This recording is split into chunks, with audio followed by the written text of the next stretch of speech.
Welcome back, everybody, to Runeterra Academy. I am Marlite, your play-by-play for this evening, joined here today by Gigatron on color casting. We are going to bring you Hyperion Galaxy going against TD Shadow in the freshman class. But first, Gigatron, how are you doing tonight? I'm doing good, man. It's been a long week. I'm glad it's done, and I'm ready to cast. How about you, man? I'm always ready to cast, but tonight I am especially excited to cast. It's been a minute, didn't get to cast yesterday, so I'm working the vocal cords back up. And it seems we have a banger on our hand. Haven't seen Hyperion play on stream this season, so interesting interesting to see what they bring versus TD Shadow, who I think we've seen once or twice. It TD. I mean, it's also just familiar Oregon, just to me at least, just because of being there last season with actually last semester, and then being here again this semester, obviously with a different roster. But yeah, I feel like they'd be really good contenders for this game because it's a 2-3 going against a 2-2.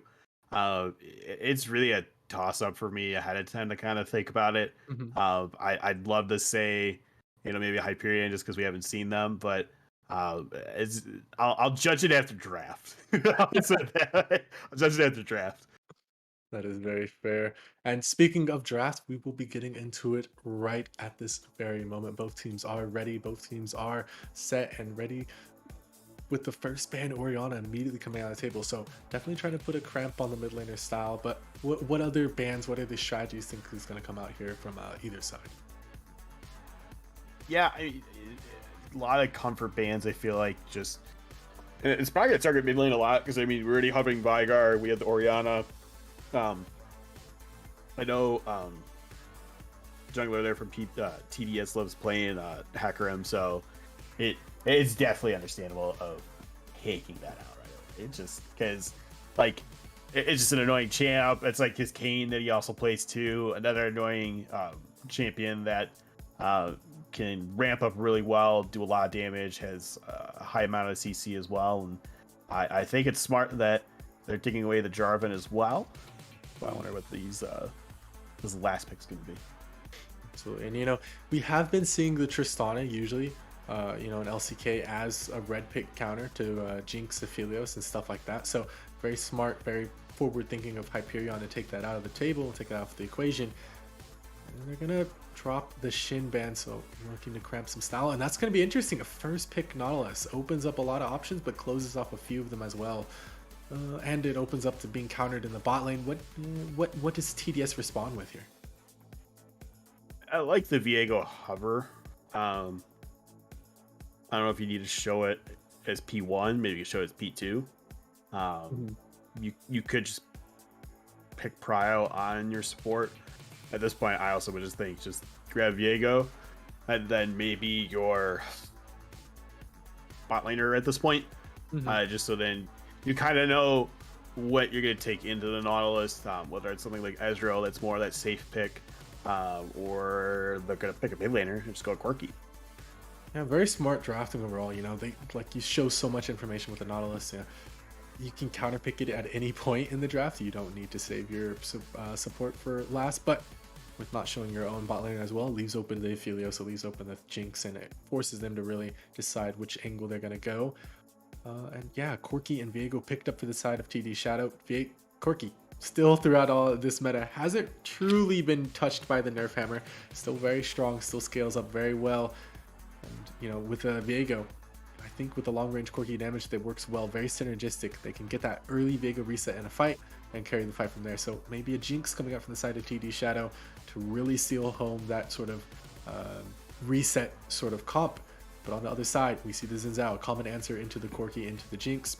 It makes their long range hard to get through, and a Samira, common matchup to see the Samira Nautilus. But like we said, very short range bot lane, and leaves themselves open to getting countered with the Lulu. Yeah, they could definitely take a Lulu at this point. I honestly think they could take Maokai, which I was thinking as well. He's been kind of resurging back as a support these days. Just good saplings still do a lot of damage. Again, you're looking at, hey, you know what, you go in on me, that's fine. I'm gonna lock you in no matter what. So I think that's kind of more really good in that case. And the nice thing for Hyperion is you did take two really good champions that basically have built-in wind walls. You have the Mhm. Blade World coming out from Samira, and you have Crescent Guard coming out from Xin Zhao. So, like you said, at least it'll protect against Corki and Jinx if they are going to go for that option. Even not, it's going to protect against a lot of the ADCs. So, this will really kind of help spiral them into hopefully a better position, especially since Samira did get buffed recently. The Jinx ban, or actually MF ban now being hovered and locked in. I kind of like that. I feel like not that double up's going to be that bad to worry about, but it's just something that, hey, you know what, you can't Blade Whirl, make it rain the whole time or bullet time. Like, it's just, Yeah. make sure it's a good favor for you. But I like these bans. I think it really puts them into a better perspective of, again, trying to isolate people out. Yeah, everything makes sense with the bans coming up from the side of Hyperion. I also like the Misfortune, but I think it's a little bit rough to drop the Poppy ban here. Realistically, where does the Poppy go? That really puts a cramp in the Samira style and the Jin Zhao style.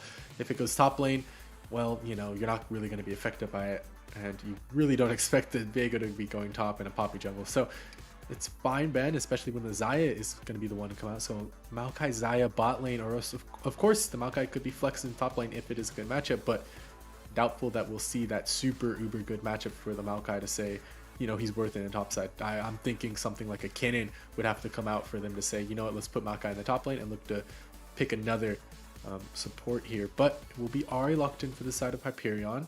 Ahri into Corki. A matchup that Ahri can win, but realistically speaking, Corki just doesn't give her the chance. Sion, the last pick from Hyperion Galaxy, so a very, very tanky team comp, opposed to a much more damage-oriented across the board team comp. We'll have to see, is that going to be the Jace? That would be, like I said, go perfect hand-in-hand with that sort of poke all-in comp that TD Shadow has been building for themselves since the first few picks. And I think that's perfectly fine. Because last minute change the set there. Wow. Okay. I still like this just because of the fact that, again, you don't really have to keep the poke identity count by having Corki, Xayah, and the Jace. Just making sure that set was the right one. So I think it's good just because you could throw Sion in, or you could throw the Xin Zhao in. So maybe when he Crescent Guards is trying to block those auto attacks from Corki and Xayah for the rest of the team, he can just get yeeted back, and then he gets thrown into like the rest of the team or Nautilus or maybe some of the carries, and that will be really good in that aspect. It also isn't like a bad matchup in the Sion. It's not necessarily a win, but it's not necessarily a loss either. It's just you pretty much go even. Yes, absolutely. And one thing you have to highlight a little bit is just the idea that the set can match Sion in the split push. He's really difficult for Sion to push through if he goes for that hole breaker split push style of build that, the inting Sion that has been super popularized by the boss over in LEC. He can match that style. So I think it's a lot better than the Jace can. So I like the set pickup here, and he allows him to team fight, allows him to dunk him into the team, hit multi-man haymakers, and really do true damage, spread it across the board, spread it nice and evenly. And it works well. I think you kind of have to hand the draft edge over to the side of TD Shadow, because their mid jungle 2v2 is pretty strong going into the later stages of the game. Early on it's rough, it's not quite as strong as Ahri's and Zhao, but you can definitely get steam. We can start rolling, and once they get that ball rolling, it's really hard to stop the side of TD Shadow. Yeah, piggybacking off of that, when you start that steamboat, it ain't gonna stop. It's gonna keep chugging and keep going. So I think that's where they really have to worry about the Viego popping off, because of the fact that if he does, then that snowball just keeps going and going and going. And as we know how AP Nunu is, you never want to get hit by that snowball. So definitely could be happening here at this point with how everything's kind of playing out. I like TDS's kind of comp that they pick. I still like Hyperions as well. I think interesting going again still for the Nautilus early. I mean, you could have just showed your hand as Zhao or the Samira or anything like that. Oh, excuse me. But yeah, it's I think still two good drafts. One's a little more early than the other, which is a little bit more late. And then it's okay because again the Viego can help scale early for the Corki, for the Zaya, maybe even the set. So like, cause like it's always set hits 9. He's just a menace to kind of deal with. Baokai even at support, gonna still be really good and have a nice amount of sustain too. So I think it's gonna be interesting how bot lane's gonna go. I definitely want to watch there. I think the most, just because it's gonna be that Nautilus versus Maokai at support. Absolutely. I think bot lane is the most volatile lane in this game. Like you've been saying, Samir and Nautilus really want to get ahead over the Zaya Maokai, and Maokai really just wants to stop any chance of that happening. Not really too much action to see in the mid lane. It's Corki versus Ahri. It's almost a sleeper. It's Azir versus Corki, or Victor versus Corki. Honestly, Corki is just a boring character to play into. And then Xin Zhao, Viego, there could be, sparks, fireworks there, but doubtful to see if Viego really want to opt into those fights since it's Xin Zhao. More than likely it's going to be Xin Zhao pushing, priority advantage into the jungle, look to secure some advantage over himself. But, one other lane I will be watching is the Sion and Set matchup, because Set can really do some damage early to Sion and really stop his stacking, really stop his ability to get farm, and make it so difficult for him to play this game. And vice versa, right? If Sion gets some ganks, gets some attention from Xin Zhao, from Ahri, they can really make this Set a walking cannon minion and not really useful besides, the true damage aspect, which can be kited away from and dealt with quite sufficiently by the side of Hyperion. Yeah, I think you're definitely right with that. I don't know. Like, even after still looking at draft, I don't know who I could really choose. Not saying I don't want to create TDS either. It's a interesting comp coming out of TDS. I'll say that. But I think it matches well because you have that mixed damage coming out from the Corki, where you just have flat EP coming out from Ahri, and it's primarily a heavy AD team coming out from Hyperion. So I would like to see how they do, but I feel like they're going to get countered by Bramble Vests and some health reduction pretty quick. Absolutely. Those are definitely some things that will come out against them. But with that, we will be taking it to a very quick break. Don't go anywhere, folks. This is game 1 of Hyperion Galaxy versus TD Shadow.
back everybody to freshman class Hyperion Galaxy on the blue side, and on your red 30 side seconds until TD minions Shadow. spawn. You will see an invade coming out from the side of Hyperion Galaxy, but it's only one dish to drop a vision in the top side on that Raptor camp, so nothing else to talk about. Stacking from the side of TD Shadow, just playing it safe because there is a Nautilus in the game. Very smart decision making from them.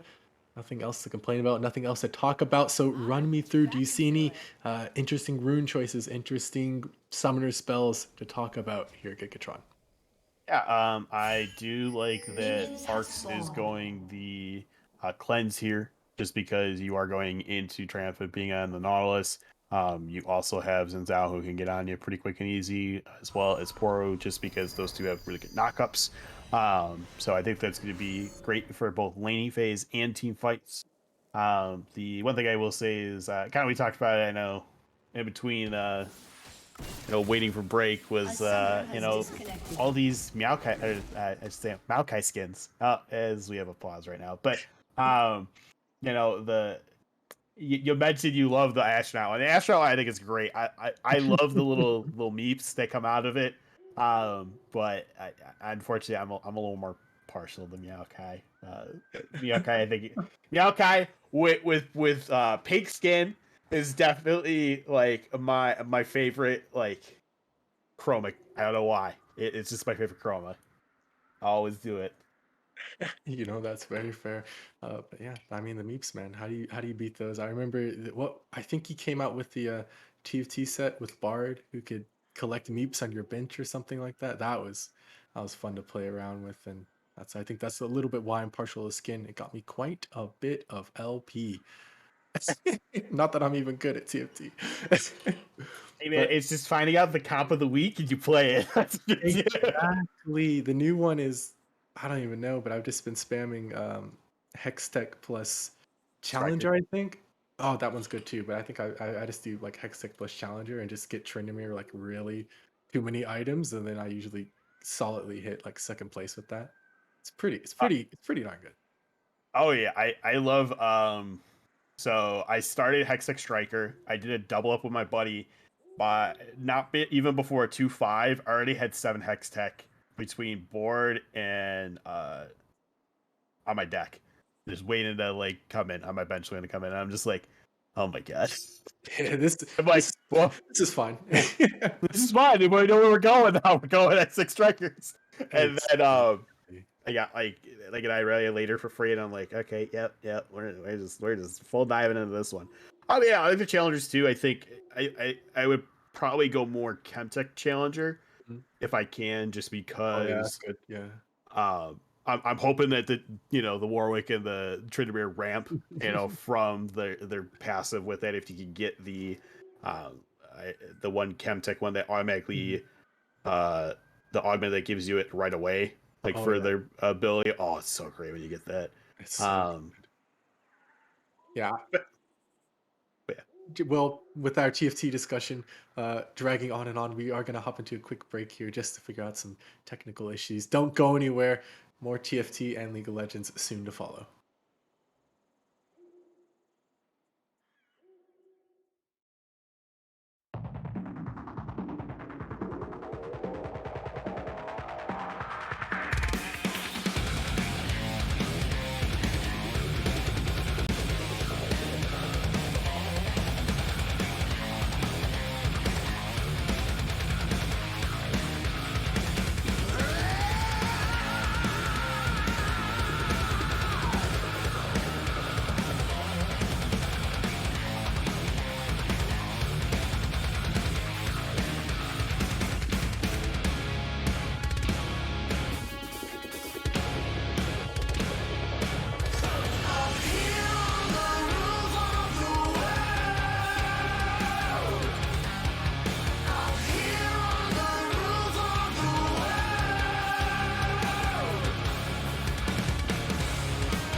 Am I breaking through?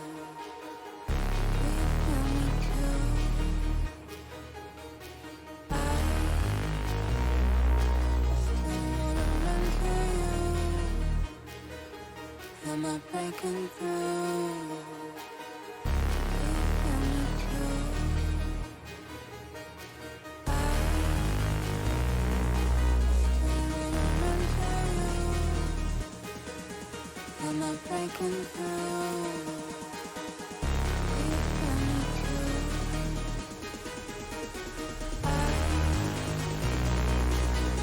wanna run to you. Am I breaking through?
Am I breaking through?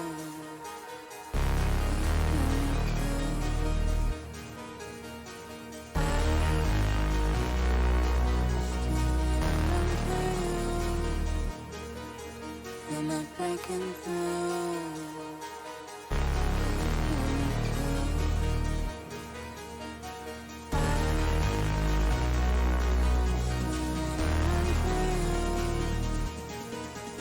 Am I breaking through?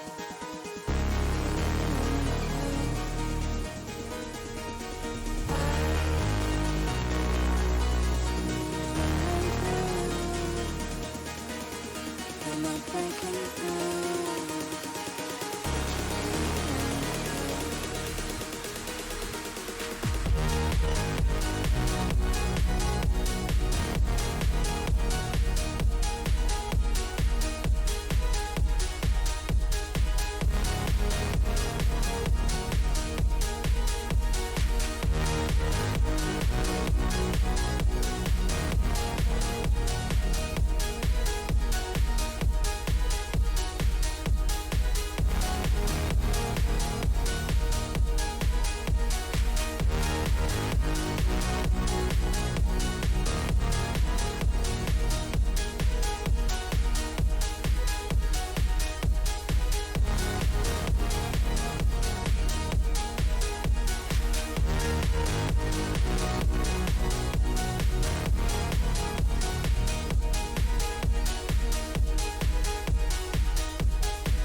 Welcome back, everybody. Just a little bit of technical issues coming out from some of the players, but everything has been resolved now. We are all good, and we are back from explosive League of Legends action. Thankfully, nothing has happened in the time since we left you, and we still had a long and fruitful conversation about TFT, but now we're back for League of Legends. So, you know, it's still a little bit tragic, bearish, not quite back in the game yet. Computer's still loading up, so they will have to do this 4v5 for a little bit. But I think they can definitely pull through. Like I said, the jungler is an integral part of it, but you know, they can definitely win this game. I'm just saying I don't really see too much of an issue, you know, besides the smite fights coming on later in the game. Yeah, like the other thing is like it's gonna be so hard to hit 9, so then you're trying to get that extra smite boost, or not 9 for the smite boost, but getting the extra smites out. So you're gonna be behind automatically, and then so you want to have the 900 smite instead of the 450, and then the other issue will just be that you hope you just get in lane and hope you can steal XP from someone. But oh, hard. Jesus. Very nice trading there coming out from the set, and yeah, that's just the power of the set into the silent. He didn't even need to hit his stun to do that much damage. Chasing down for you just a bit here is Bean, and really laying on the pain, really laying on the smackdown. And now that they realize the jungler is still not back, it is just Jesus Juice entire game to shine. As a hook hits in the bot side, Nodosaurus Rex pushing Gribby into the middle of Heart of Arcs, and the Ignite comes down. The Samira barely survives without popping heal, and it's going to be a forced recall coming out from the AD carry on the side of Hyperion. Yeah, it's going to be a forced recall. They might stop back with the feather there, but unfortunately it's not been the case. Looks like he might be back here. We'll see. Fingers crossed. But what does he realistically come back to? An entirely scalped jungle from Jesus Juice here. He took, you know, pretty much whatever he wanted. You know, 3 quadrants thereabouts for himself, and he can, plus the scuttle grab, and he can quickly turn that around into a tangible advantage, starting 2 long swords into a dagger, and it looks like he has not moved yet, the Xin Zhao. So still 4v5 for the time being, and one that Hyperion Galaxy has to take very, very slow, or else they could run the risk of losing the game before their jungler gets back. Nothing too much to talk about so far early on at all. Yeah, I mean the big thing that you have to look at is Nodosaurus burning an Ignite versus Gibby not Gribby not choosing anything to be used for summoners there. And then yeah, like we said, just good trading up on top side. Only bad thing is like you said, yeah, he is losing out some stuff. I'm probably gonna see him a little bit here, realize, hey, that stuff's gone. So yeah, he walks into a jungle pretty much devoid of camps, just starting his own clear on the wolves. So Bearish taking quite a bit of a beating in the early game, a huge error coming out from his part, but can't really blame him. Computer stuff happens to the best of us. But it will be Rex reinitiating onto Gribby, and it's going to be a hooked up from Heart of Arcs. The Ignite goes out immediately, the cleanse comes out as well. The flash away, just the flash come to follow. Gribby flashes for the secure, and it will be first blood going over the Samira. Very, very nice off of a minor misplay from Nodosaurus Rex and Heart of Arcs. yeah, I mean, they just capitalized on what they needed to do. Great hook there out of Triumphant, and yeah, Gribby just cleaning up what he needed to do. Ooh, a little wide there. I mean, yes, I know the hitbox is very wide, but it ain't Whipple wide, you know. So. But yes, you know, very nice 400 gold over the Samira, and it just barely does enough to offset the fact that, you know, Jesus Juice has about that much over Bearish here. Just a huge advantage in this jungle, and it's really just Jesus Juice opting, looking for the first play. When it does come out, it will be impactful, you have to imagine. He just has so much priority in the mid lane. You know, for the most part, a fair bit of priority in the bot side. Top side, not so much. It's pretty back and forth, bouncing waves off of each other, these 2 top laners, but now that level 6 has been achieved from Set, a whole lot of damage going down on Poryu as the Haymaker comes out, putting some true damage down onto him. Yeah, I mean, even whether you get the true damage or not, I just feel like it's not too bad of a deal for you anyways. Oh, gets pulled in with the haymaker there, but or face breaker, I should say. But yeah, it's going to be pretty easy for TDS just to take this Drake. You already know, like I said, the Zin's just so far behind, you know, compared to one extra smite being used by um, Jesus Juice right now compared to Bearish Jew. Yeah, it's going to be really rough for him on this Zao. But like I said, he'll come back pretty easy. He wasn't gone super long, so. You know, I was just thinking, it really sucks to have your Xin Zhao be the one that's so far behind, because realistically, you want your Xin Zhao standing alongside Triumphant and pour you in the front line.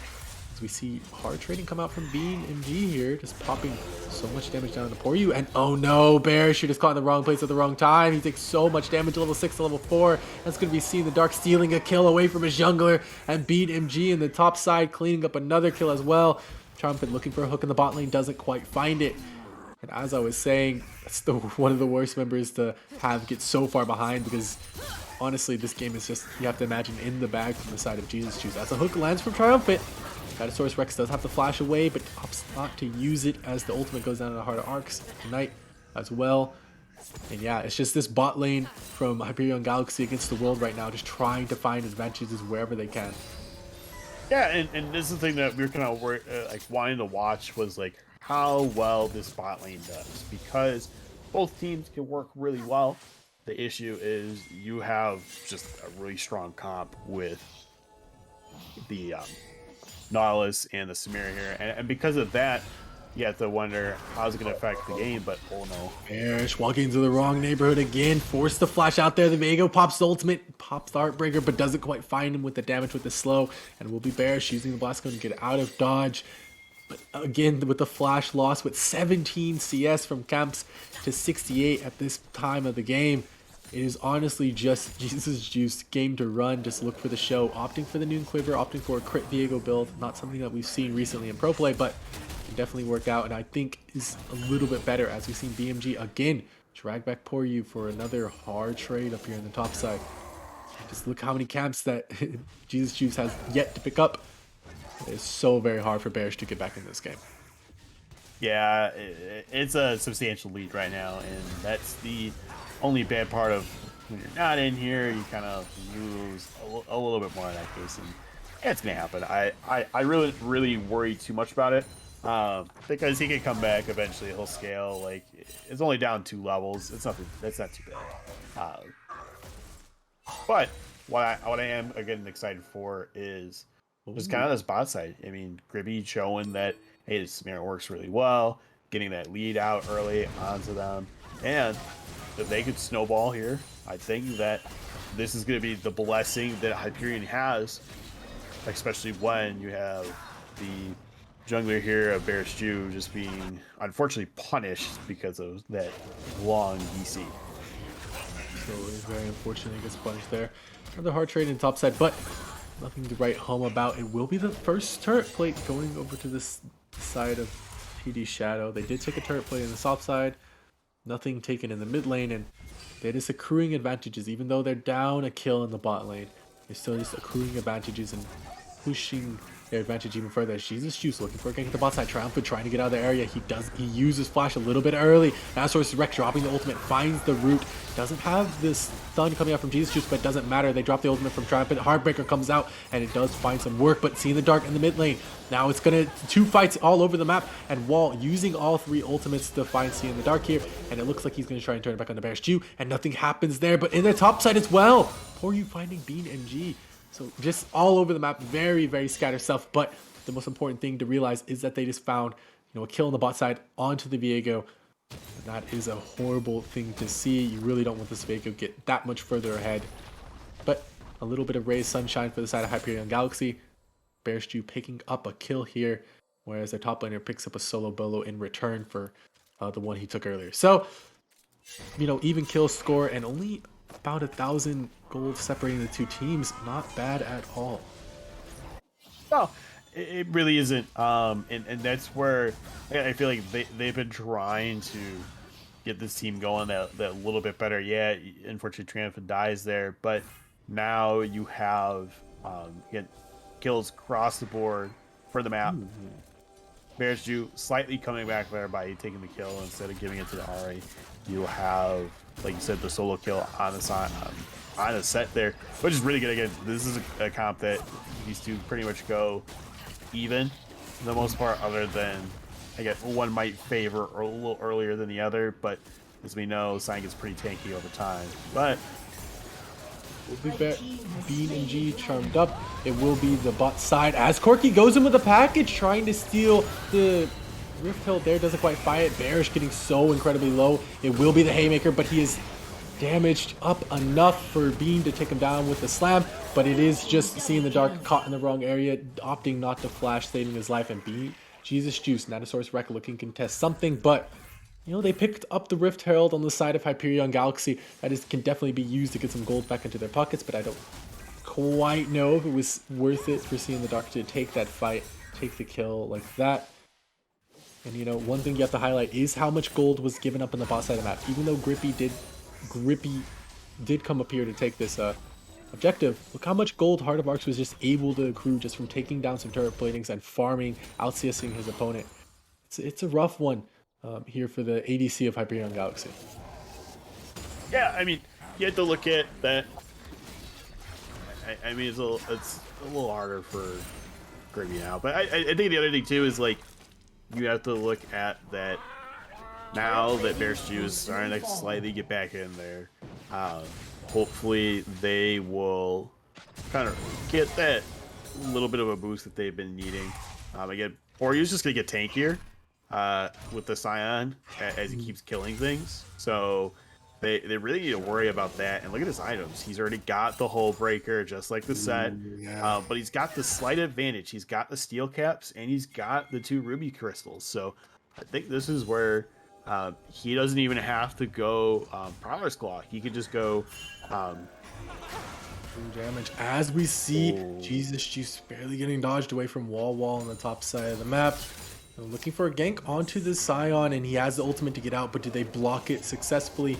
Do they ult with Bean and G? It is going to be the knockup landing onto Jesus Juice, and he's looking for the ultimate. Doesn't quite find it. Like I said, they blocked it, and it is going to be so much damage. Bean and G flashing past him, dropping the ultimate from himself. Heartbreaker comes out to pick up the kill, and it will be Poryu trying to run down Jesus Juice. Does he find the hits? He does not, and it is Grippy caught on the wrong side of the map, caught in the wrong place at the wrong time. He drops the ultimate, but it is not enough at the end of the day. Heart of Arcs drops his own ultimate, and Dinosaurus Rex picking up that kill. Oh no, it is going to be Heart of Arcs picking up that kill. So they do lose mid-tier 1 for that, but what do they trade? They trade a tier 1 in the bot side, so very worthy trade, I would have to say. And it is still going to be the side of TD Shadow in the lead. they have a good lead right now. Morris gets hooked in here. You're on the wrong side of the map, buddy. This is no longer your jungle. Their jungler is back, and that's going to be Wall picking up the kill. Super rough, but they trade a turret in the top side. So TD Shadow very willing to trade kills for objectives, for turrets, and they don't particularly mind too much. Yeah, I mean, you have to look at. It was still a good job by doing that. You have now 2 turrets to 1. I think it still was the good one for Bean. Bean getting run down a little bit, gets a knock up landed onto him, but without flash, without ultimate, I don't think Poryu can follow up on what little damage he just did to Bean there. So nothing to write home about. No unstoppable onslaught to go through, but yeah, they're just you talk about the Samira fight earlier. Like it's just unfortunate for her because you love to get that S so you can get the Inferno trigger off, but you kind of have a comp that is really good with lockdown, and if you don't have Triumphant there to help you out with the Nautilus, you're just gonna get punished for it. But Bears Jew. Bearish looking to make some ganks for himself happen. It's going to be BMG dropping a lot of damage. The Unstoppable Onslaught comes out, and so does the Crescent Guard. That's going to be Poryu picking up a kill there. Very nice stuff. It looks like they're going to be taking the tier 1 in the top side. Not afraid to pop the Hull Breaker passive. And now, what do you do if you're Hyperion Galaxy? You know, they're still a little bit in the hole, but only about by 2,000 gold. Yeah, I mean, this is, again, slightly more moves to get you back in there. I think if you can get the Viego bounty gold, that'll help. If you can also get just a little bit more CS on the Zen, that'll be a little bit of your gold bounty coming back, or gold difference coming back.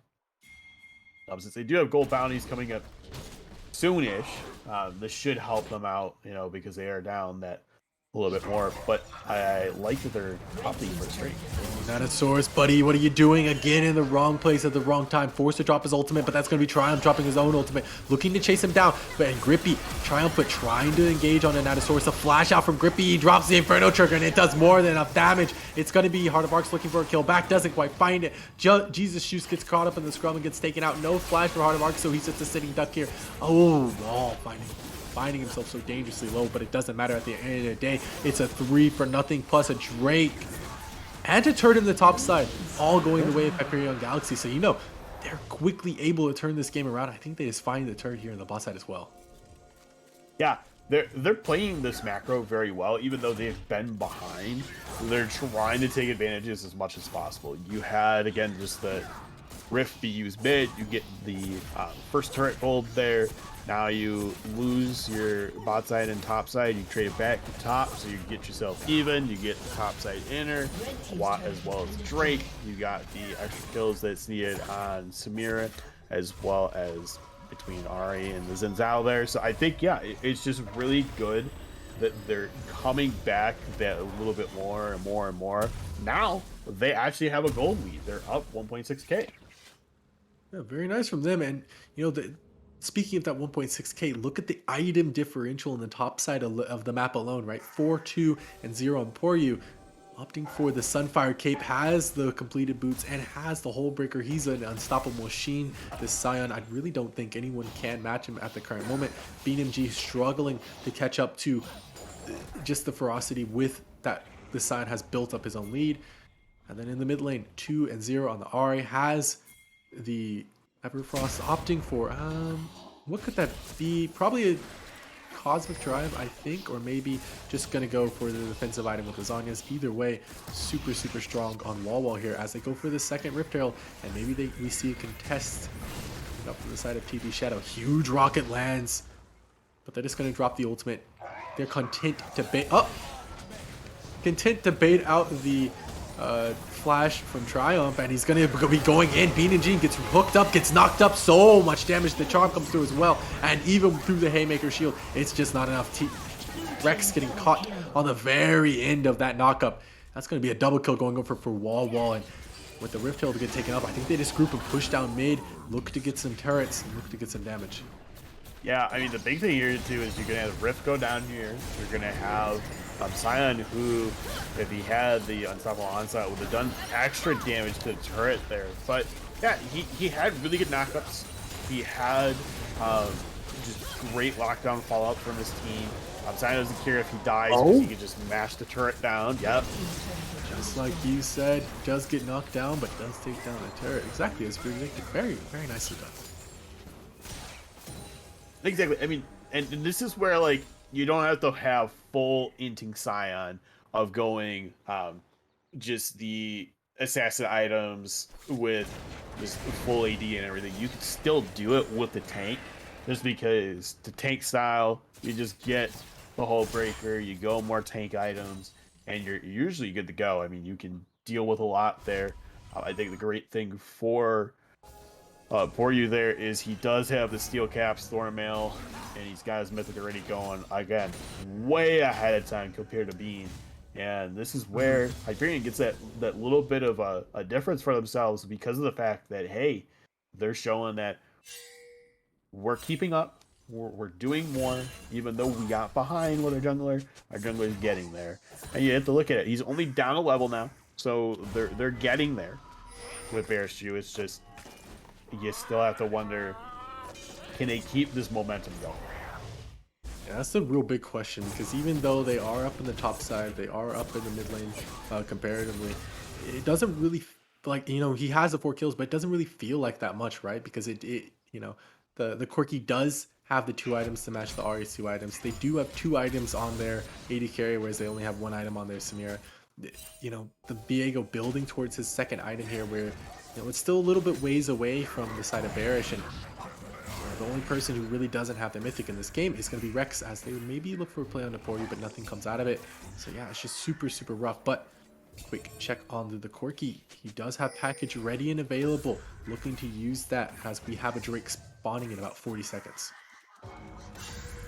Yeah, I mean, and this is where it's gonna be really beneficial to keep the package as much as possible, just because of the fact that, hey, they can just go in, do so much damage there with the damage over time from the Valkyrie, and then Valkyrie back to get yourself in a better position.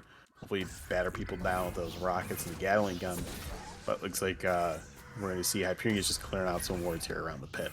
Yeah, very smart, very commonplace vision setup, and it is going to be Ari on the split push, Ari on the side lane duty. You know, Poryu just throwing out a blind Q there just to see what he can fish up. Triumph a little bit out of place, but it doesn't matter as Bean is the one who gets engaged on. Has the W, uses it, and a huge Corki rock package hits absolutely everyone. Grimmy goes down solo, Bear Stew as well, and it's going to be Jesus Juice finding under the reset, flashing over the wall. It doesn't even matter, uses the Heartbreaker, finds a kill, and he does do it, and it's just going to be Heart of Arcs and Jesus Juice just trying to clean up, and he corrupts that Grippy, doing so much, and it's just going to be wall Heart of Arcs trying to do what they can. He doesn't have any mana left, so it is going to be Heart of Arcs cleaning up the kills at the end of the day, and it will be him more than likely collecting the Strix solo. Just going to heal up off of the wave, and a very, very nice fight from the side of TD Shadow. Yeah, TD played it perfectly. You got the really good flank from the Valkyrie there of the package with the Quirky. You were able to, again, split everyone up that little bit easier. Even though you had wall recall and come back through the TP, it didn't put them necessarily ahead, but behind. Like, yeah, they were trading kills back and forth, but once they realized, hey, you know what, I'm the only one left, I gotta try and kill too. I don't think it's gonna happen here. So they can still, looking at the fact that, you know what, you committed a little bit, I think a little bit too much there from the engage, that they needed to peel off, realize, hey, you know what, package is down, we need to go on to these people. Don't worry about the tanks, just get on these people, get the Viego, get the Xayah here, and hopefully it'll go in their favor. But we do see that third Drake went over, or say fourth Drake, which would be third Drake for them, went over to TD Shadow. So I'm really interested to see if they can stop the soul from getting taken, you know, on this next one, or are we gonna see it?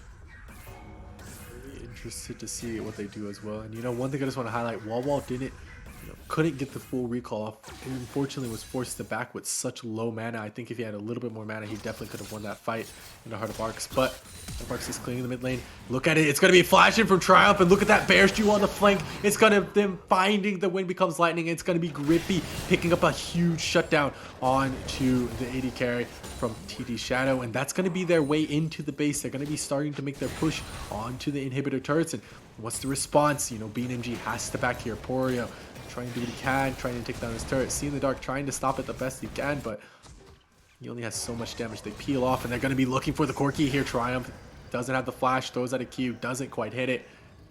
At the end of the day, Wall threatening the charm. Jesus Juice could be out of position if he gets spotted, but nothing gets taken. The only thing sacrificed, the AD carry and the bot lane tier 2, it looks like. It's going to be a little unfortunate for TD Shadow here. You're losing a little bit more and more and more on your turret side of things. So again, even though they're not really getting these Drake objectives, they have both Rift Heralds. They have so many more turrets down compared to TD here. So TD needs to find a way to stop kind of just going for these team fights, or trying to disengage these team fights in their favor, and then just take more objectives. Porio setting up a trap for Seeing the Dark. He has the ultimate, the onslaught if he needs to use it. Seeing the Dark trying to Valkyrie away. It doesn't get him very far. That's going to be a kill picked up onto the Corki. Jesus Juice on the top side of the map, forced to run away. They do take the tier 1 of the mid lane, but I don't think it matters at the end of the day, because maybe they just turn to the bear, and so much vision set up for them, and BNMG is forced to deal with Porio here, and I think that's going to be the call. The Baron is going to be started up. Porio is getting collapsed on. He does tap the teleport, but I don't think he gets out. No, he doesn't. He gets rooted up. He still doesn't actually have the flash. Part of Arc's forced to use the ultimate. Then it's just BNMG trying to whittle him down the best that they can, and it will be the shutdown going over to Heart of Arcs, but you're trading the Baron for it. So at the end of the day, I don't think it's that worth, but feels nice to pick up regardless. Yeah, I mean, the Baron, it'd be nice to have it on for you there, but if 4 players have it, that's fine. People could split, they can protect themselves and try to just capitalize on that Baron buff instead of it being more of that debuff of like, oh my god, I have to get it because they already got the Drake and there's nothing else to do. Like, if they can use it efficiently here, I think it'll be really good for them. Even though Bear's Shoe has been behind, he is slowly coming back here. Again, still down a level, but it's not like it's super horrible. He still was able to do a lot in fights, and I'm excited to see what happens in the next engage is coming. Yeah, that next engage more than likely going to happen in about a minute. But one thing I just want to highlight, for those people just joining us now, Bearish Stew was out of the game for the first 5 or so minutes, even after a long pause. So, the fact that they're actually ahead in gold, that they're more than even with the enemy team after all that, you have to commend the side of Hyperion Galaxy for sticking through it, but you also kind of have to, question just a little bit of what TD Shadow's game plan was going into this game. But it will be the Corki joining up with the team, with the package. And last time they had a fight with the package, they won it emphatically. This Juice, the man to look at. The hook goes wide from Triumph, and it's just going to be the little saplings from Rex running them down a little bit. They're looking for the angle on the engage. It's going to be Bean to back to deal with the Ahri split push. Both of those solo laners having the teleport. And it's the Drake spawning in about 5 seconds or so. It's a very tense situation because if they get this Infernal Soul, they definitely can bring back the minor 2,000 gold lead that they're facing. It's going to be another hook going wide. It's going to be the unstoppable onslaught going on to Rex. He's going to be knocked up. He's going to be stunned. That's going to be the Corki package going all the way through, hitting so many members. But he's in the backline. He is in the side of the enemy team alone. It's going to be Wall trying to do what he can, trying to find harder arcs. But look at that BMG, huge haymaker on the 3 members. That's going to be Jesus Juice trying to get back into the fight. Doesn't quite find it. Don't find the charm. But Grippy with the flash, with the dash, he picks up a quadra kill. And now they're looking for the Penta onto the Samira here. And it's going to be Jesus Juice looking for it. He hits the stun. He hits the Q. He does so much damage to Grippy. He doesn't even bother giving him the Penta kill. And they do drop the Ignite onto the character. It does not matter because he will pick up another kill, a double kill. But they teleported into the enemy bases. And it's looking like Poryu's trying to take this tier 1, but he doesn't have any minions at the end of the day. So, even though they won the fight, they didn't, really win the fight. Jesus Juice keeping his team's hopes alive.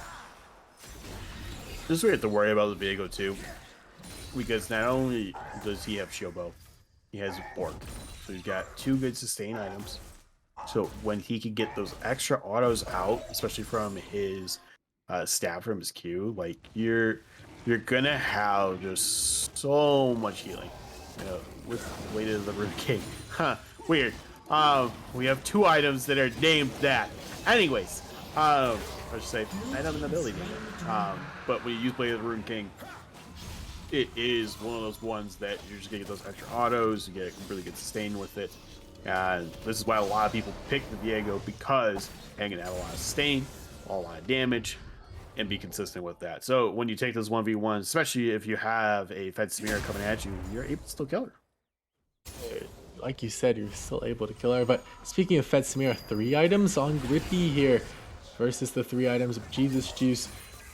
And of course, Heart of Arcs, that 3 items as well. Interestingly enough, 3 items from the Sion and 2 items for the Viego. For the Xin Zhao.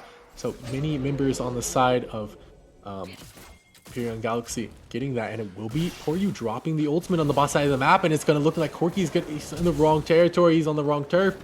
You're not supposed to be there. Drops the flash, uses the teleport. Does he actually get out here? Oh, he doesn't. So close. 0.0 seconds. You had to imagine.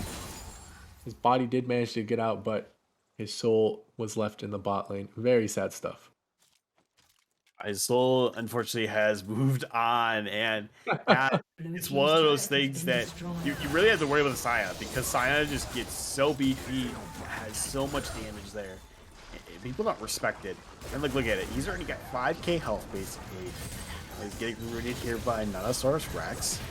Oh, you know what? They're just going to be... They might even look for the in here, and I think Bean and G and Heart of Arcs belatedly realize that Jesus Juice finally back in the area to deal with it, but they do lose the inhibitor pretty much for free. Absolutely nothing was contested, and hate to see it. You really do, because now they can start pressuring, the Baron absolutely whenever they want, and you always have to respond from the side of TD Shadow, or else you're just going to lose the game. But waiting on the next Corki package doesn't quite seem to be up. About a minute 40 seconds on that, which, the Baron will have been up by a minute at that point. So trying to sync up those timers is going to be a real pain.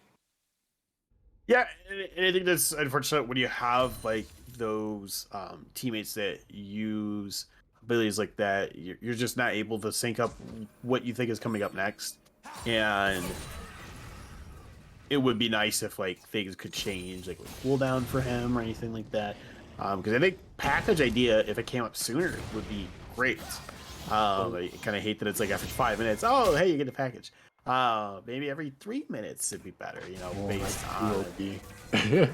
Well, I mean, you would have to have a lot of ability haste. Would be my counter argument with that. You'd have to have a lot of ability haste just to get that to go down. But then you would see a different build out of Quirky than what you're seeing now.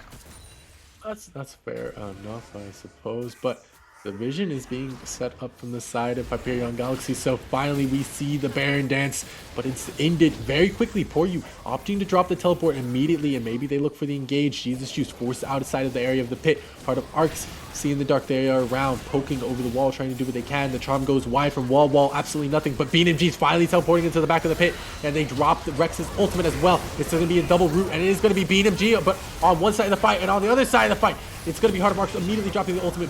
Jesus Shoes is out of everything. Rex too far deep, and it is just going to be Poryu pretty much cleaning up here. Jesus Shoes is away. He can't do anything, and it is just going to be them calling to end the game. Look at the minions. They're in the base. What can Jesus Juice do? Can do absolutely nothing. And to the absolute unstoppable onslaught of the Scion, even though he dropped a few kills early, he does not care. And it is just going to be him marching with his team into the base of TD Shadow. And you know what's interesting? Corki didn't grab the package there. It just now spawned. You have to imagine it. If it did, or if it didn't, that's something that they really want to VOD review later, as it's going to look like it's going to be the game. Poryu is trying to do what he can. Jesus Juice trying to stop them, but even with the support kill, can't stop the Samira. No, and that's the thing too you have to look at is like, they played this very well for the team fight, just because of the fact they're like, hey, what do they need to get going for themselves? And they need to have a good fight at Baron there, which played out very well into Hyperion's favor. Like you said, unfortunately, no package, but we also knew package wasn't going to be up in time for the Baron. So, like, if they could have stalled it out maybe a little bit longer, could have maybe gotten that recall out from Sea of the Dark, and then gets that TP coming back in, maybe that would have put them, like you said, in that a little bit better of a position. But unfortunately, we're not going to see that here. We see game one go over to Hyperion, and man, this is an exciting one. I mean, after especially being down for so long, they still came out with a 3K gold lead. Yeah, a very well played game coming out from the side of, Poru, Wall, Grippy, and Triumph, and of course Barish. Even though he was down for 5 minutes, he still managed to bring it back for us over here. And one thing to highlight, TSG still remained ahead of him by about 3,000 gold. So, maybe look to play around Jesus just a little bit more in this next game, and you will see a little bit more success coming out from the side of TD Shadow. But regardless, Hyperion Galaxy takes game one, and we will be moving to a short break while we set up the lobby for game number 2. Do not go anywhere over here at Runeterra Academy freshman class.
Welcome back, everybody, to TD Shadow versus Hyperion Galaxy. I, again, am your Clearcaster Arlant, joined again by Gigatron as we're waiting for the draft to kick off.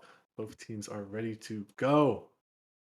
And yeah, we saw, unfortunately, TD Shadow have a pretty significant advantage in the early game, throw all that down the drain to Hyperion Galaxy, outplaying them at pretty much every turn except for a few missed opportunities, a few erroneously played team fights. But yeah, Hyperion Galaxy looking very, very strong as we go into game two. Do you think that may affect the morale of TD Shadow just that tiny bit? I think it can, because you had a game going for you really well. You got that lead, even though it was just due to a DC there, and then it doesn't go in your favor because you have Set get picked off at different points on his own.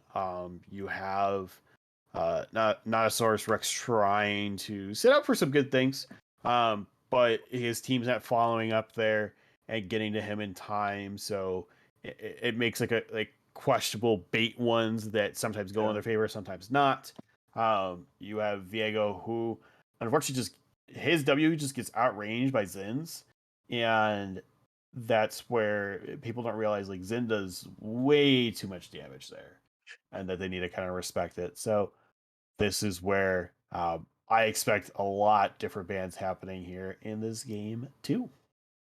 Absolutely. And hopefully Barish's PC doesn't crash, break down, and explode like it did last time. You know, you're right. Hopefully we do see a different batting strategy because I think they really did miss out on taking the Jinx. I feel like if they had gotten the Jinx over the Zaya, they would be sitting in a much different position than they are sitting now. Maybe even grabbing the Lulu for the support as well. The Jinx Lulu, I think, would definitely have turned that bot lane sort of snowball that they were going for into a much different affair, especially in those late game team fights. Because, like I said, once the Jinx, once the Viego get their first reset, they can really start the ball rolling on the team fights, really just crush them quite thoroughly. Yeah, it's kind of a rough one. Pick up the Zaya there with no recon, but we will see what each side picks and bans as we just are waiting, just chatting it up, seeing what is going on. Yeah, it looks like both teams are trying to ready up here. We will see how things go. But yeah, I mean, I'm really getting excited for game two here. I like how Hyperion has come out of the gates and pretty much shown why they're a team that should definitely be getting into this higher part of the freshman class here. Absolutely. And it will be finally us getting into the pick ban phase. And there it is, the Scion taken off by this side of TD Shadow. They realized that it was quite a threat in that last game, right? Very dangerous, very hard thing to deal with if you don't have the right character. And Hyperion Galaxy responding with the Hecarim, responding with the Tristana, TD Shadow immediately taking away the J4 there. Yeah, they just don't want to see that Scion again, and I can't really say I blame them. The Cyan played very well, very captivating. Had way too much damage coming out with him. Again, and this is where you don't need Prowler's Claw just to do all that damage and everything that Cyan does. You just have to get tanky, you have to do as much damage as possible there, and just kind of be that sustained monster. And you definitely kind of have that here with Shen right now, because Shen, he gets those 3 extra autos with his Spirit Assault there, and then you have just the ability to block different things. You have extra shield that comes to you. So I think that is going to really help out TD Shadow's comp here by having that, as they're taking away someone that's being super sustain heavy with the Scion. We do see the Gangplank, which I think is good. I just feel he might get not outclassed, but we're definitely gonna have to see how barrel mechanics go with him. Absolutely, it is a very technical matchup, the GP versus Shin matchup. It's really just how fast can the the Gangplank cleanse a taunt, and whether or not the Shin can really use his W to effectively block the passive autos that will thus block the true damage and the burn, which can really put a damper on his style, right? But yeah, I think you have to give the early lane over to the Gangplank. It's not really yours to play for the Shin. It's a very hard matchup for him in that sense, but if you can bait them under a turret, use the Viego that they picked up again for the side of PDD Shadow, and really spam gank this Gangplank, they can 100% turn Shin into a split push monster threat that is so hard to deal with. Misfortune, interesting pick. What do you pair it with on the side of TD Shadow? Do you just go for the attack speed Misfortune, or do you go for the one-shot kill everyone on the enemy team Misfortune? Regardless, the Samir counter pick, I like it a lot. They're opting for the Nautilus Samir again. They liked what it did last game, and frankly, I like it too. And with the wind wall, they can really put a damper on Misfortune's style. And yeah, I just really am enjoying the side of Hyperion's draft just a little bit more here. Yeah, just kind of early on again, you're seeing that same bot lane we saw first game, which worked really well. They have that synergy there, and they're using it well. This is where I have to see how Gangplank does for them, just because, again, Gangplank, a very good scaler, does really well.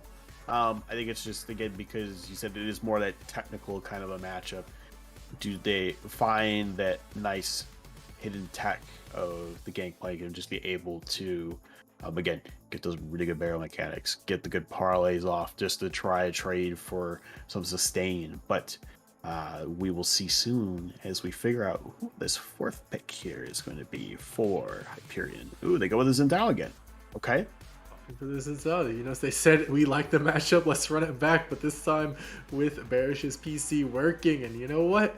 I respect that 100%. But with the Ahri taken away from Hyperion Galaxy, what do you draft in that R5? We're gonna have to wait to see as we get the Zyra hover, and Zyra Misfortune, a common thing that we often see in past seasons.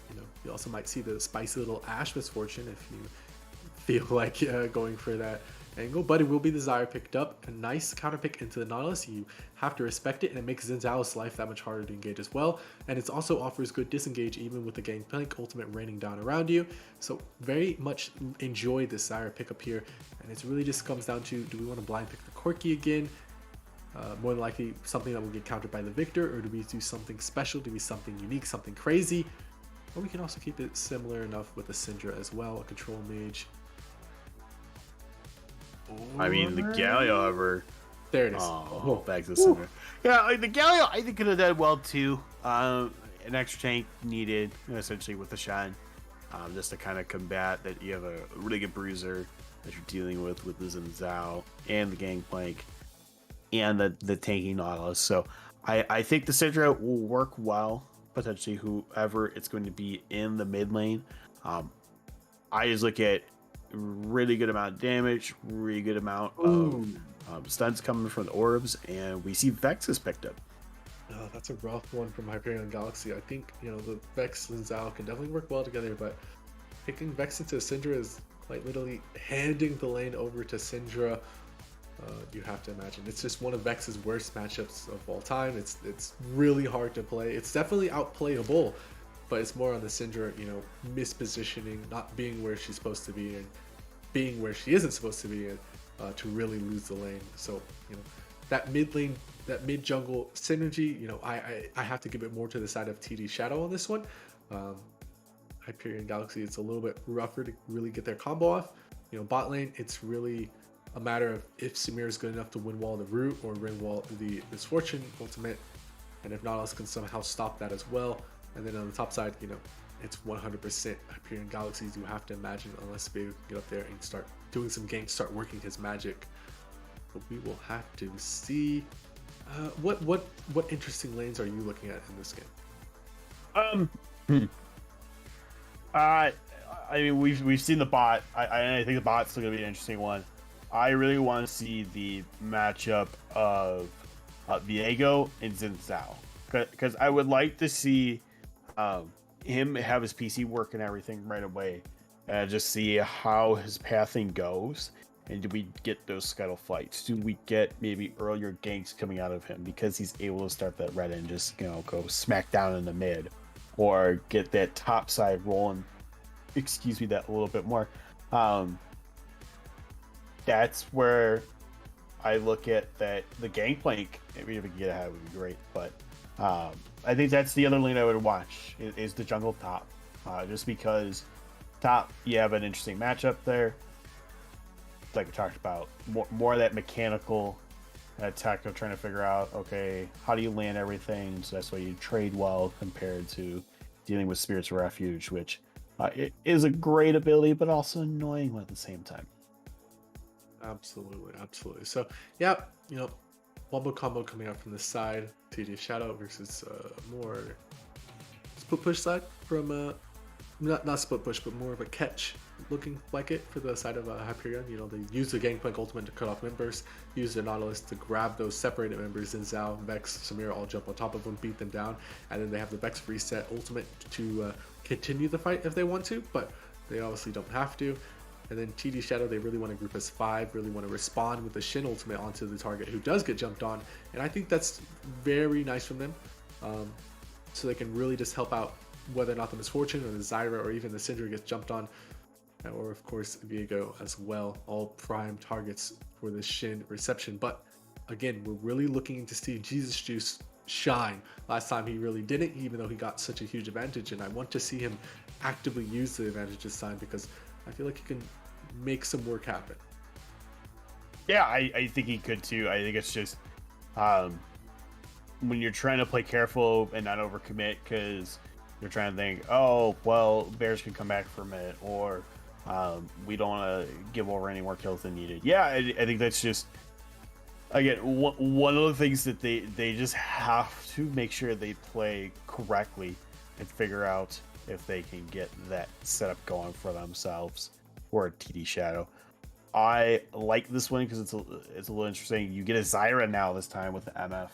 I think that's a really good poke lockdown combo that when it comes to team fights, you're going to see Thorns come out, do a lot with a knockup, and then you're going to have Syndra throwing orbs right at people, get that nice stand aside, so that way you're just able to lock people down. And yeah, I think I like this comp a little bit better from TD, but I do like the nice run back coming out from Hyperion. Hyperion, pretty much the only thing that's changing is mid lane and in the top lane power picks. Of course, because those were banned out from the side of TD Shadow. So yeah, you're getting the run back essentially. You know what? If it ain't broke, don't fix it. They don't think it's broken. Hopefully, we will see TD Shadow actually poke at the holes in the draft of Hyperion Galaxy, because of course all drafts have some holes to them. All drafts have some flaws to them. And yeah, I think the Zyra and the Syndra in particular are really the characters we need to be watching, really the people we need to be paying attention to poke at the holes coming out from the side of the enemy. But with that, we will be hopping into a quick break. Do not go anywhere. This is game 2 and potentially the final game of the series between Hyperion Galaxy versus TD Shadow.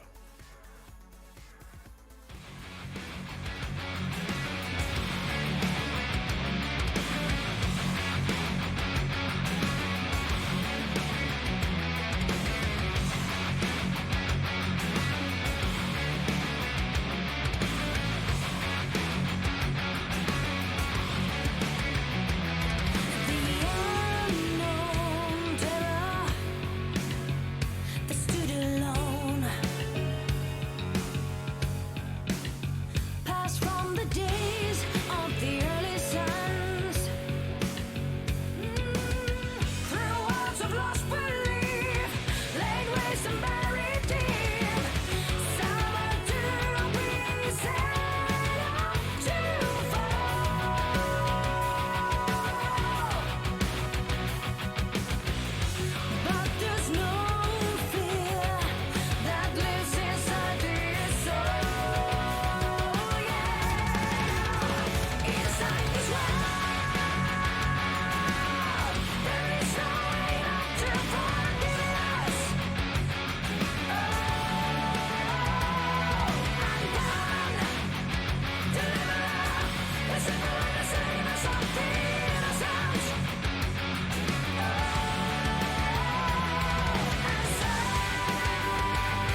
that lives below.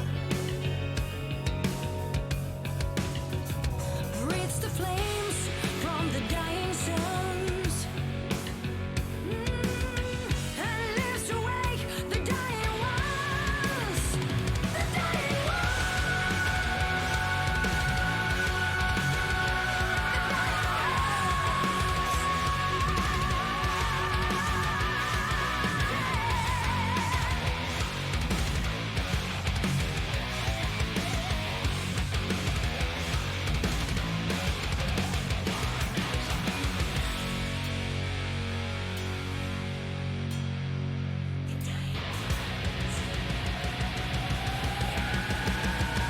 inside this world,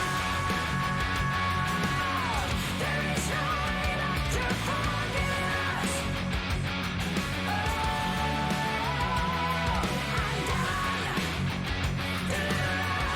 Is it one and the same as our innocence?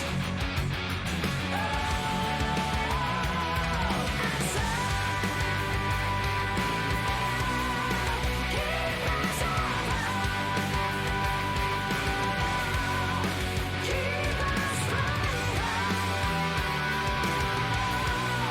let us fight once more. Terrorists reset.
Welcome back, everybody, to Freshman Academy Freshman class of Runeterra Academy. I am again your color caster, or sorry, play-by-play caster for this evening. Arlant, joined by my color caster, Gigatron. Right now, on the right side of your screen, we have Triumph and the boys of Hyperion Galaxy returning to face against Jesus Juice and the lads of TD Shadow. Shaping up to be a real interesting one. Nothing too interesting happening in the early phase of the game, but still interesting game nonetheless. Anything that comes out to you, jumps at you, anything you want to point out to those in the crowd? Yeah, I think we're looking at that you're having the Comet still come out from Nodosaurus Rex with Azira. You have the Airy and See the Dark. And you have, again, just a lot of good stuff coming out from Hyperion here. Hyperion, pretty much all standard stuff. Watch Cube works pretty well for the Vex as well, and hopefully can get some things going for her. Absolutely, absolutely. And you know, I'm just looking at this mid lane matchup, and I really do believe it's such a hard matchup for the Vex to win. Even with the E start, Syndra is so difficult, you know, for the Vex to really bully out here. That's just really looking at the Syndra to make it full advantage of the advantages, you know, your champion has over wall here. But we will have to see what happens in mid lane. A top side start for Jesus Juice and a bottom side start for Bearish Jungler means that they're going to be pathing opposite each other, so different focuses coming out from either jungler. Yeah, and it's fine. They never really have to match. And was then he can start either buff, so it doesn't really matter necessarily for him. But I do like that. Yeah, unfortunately we're not going to see a scuttle tussle here. Most likely, we're just going to see each side just go to the respective sides of the game here. And yeah, I agree. Unfortunately, I think we're going to see a little bit issues with Vex soon.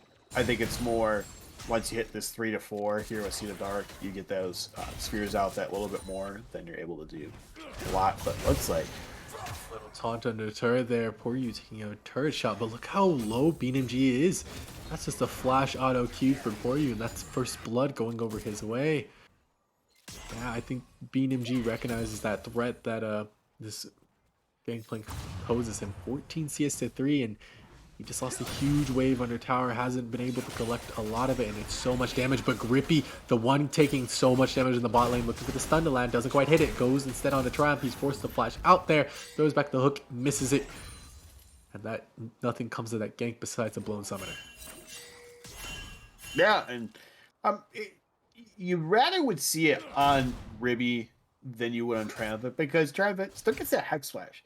The idea is, hey, I'm either gonna use it in a good or bad aspect of, hey, it's good to try to engage or disengage with the bad aspect of hoping that you get something. Oh, Poryu flashed on BeamNG. I think he has enough damage to solo him, but not quite. If he had just waited for that grass puck, I think he would have enough damage to walk away with first blood there. But good flash coming out from BeamNG to keep himself alive. At the end of the day, it's just flash for flash, but 10 CS down, and it's only going to grow, you have to imagine, while Bearstew takes the Scuttle Crab on the top. It's going to be a hook on the boss side. The Ignite immediately going down on the Triumph. Ignite coming down on Rex as he flashes out. That's just going to be misfortune and Samir trading auto attacks. Nothing comes of that little tussle down there on the bot side. Other than weak Triumph, he pretty low, unfortunately, there. And definitely needs to respect this lane of the MF.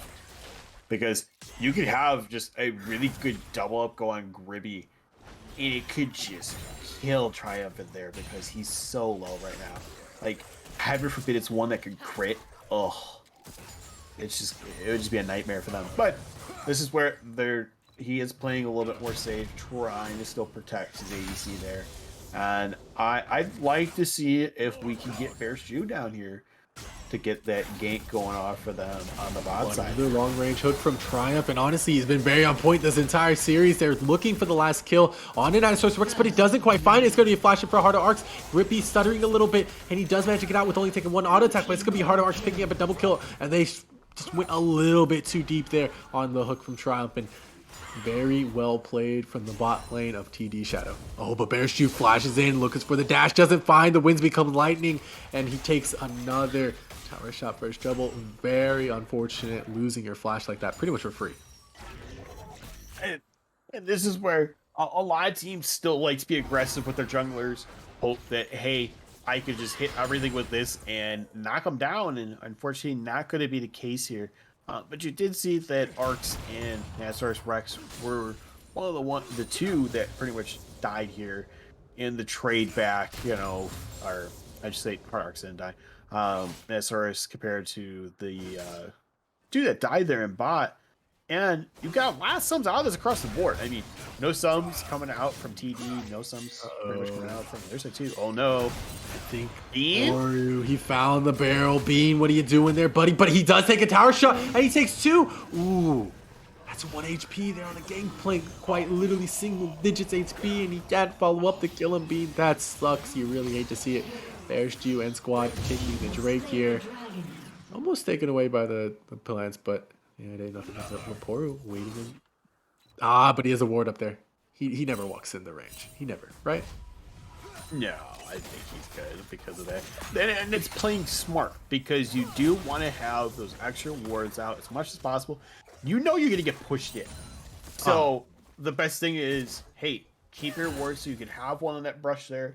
One maybe in that tri-brush there by you just in case you have Bear's Jew and Wall kind of come from behind maybe. But yeah, this one just so unfortunate for being that he didn't get it. But now we look at it's still a 1k difference. Still going to TD Shadow right now. 2-1. You have Drake still going over to Hyperion. We have secondary coming up here in about 4 minutes. Rift will be up shortly too. So I think this is going to be interesting is who gets these Rift trials. Absolutely. I think the Rift priority goes with the side of poor you and squad, right? Like the gangplank can quite easily, quite quickly shove in Bean MG up there on the top side, and you can't contest it if your top lane just isn't there. In the mid lane, not quite a huge advantage for the Syndra, but it is growing slowly and steadily. About 5 CS, about a whole wave over their opponent there. Just looking to poke him out with Qs, and it will be the blue buff given over to Wall. So with the combination of blue buff plus... Oh, even as I'm talking, it's going to be the solo kill from Seeing the Dark. That's going to be the caster's curse, and the flash coming out from Seeing the Dark to follow Wall right there, and that's a rough one.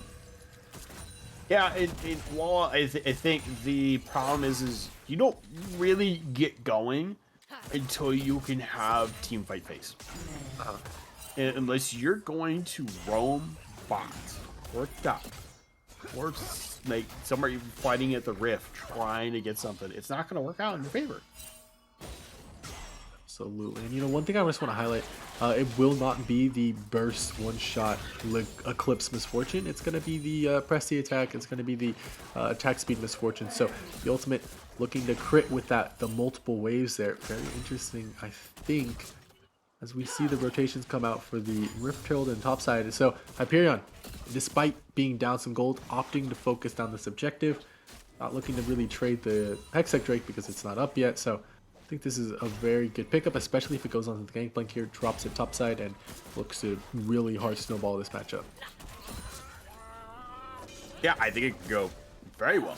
But the root hits on to Gribby, so much damage blocked by the wind wall, but it doesn't matter. Triumph is forceful to go in, but that's going to be the Zyra ultimate, the Gangplank ultimate as well.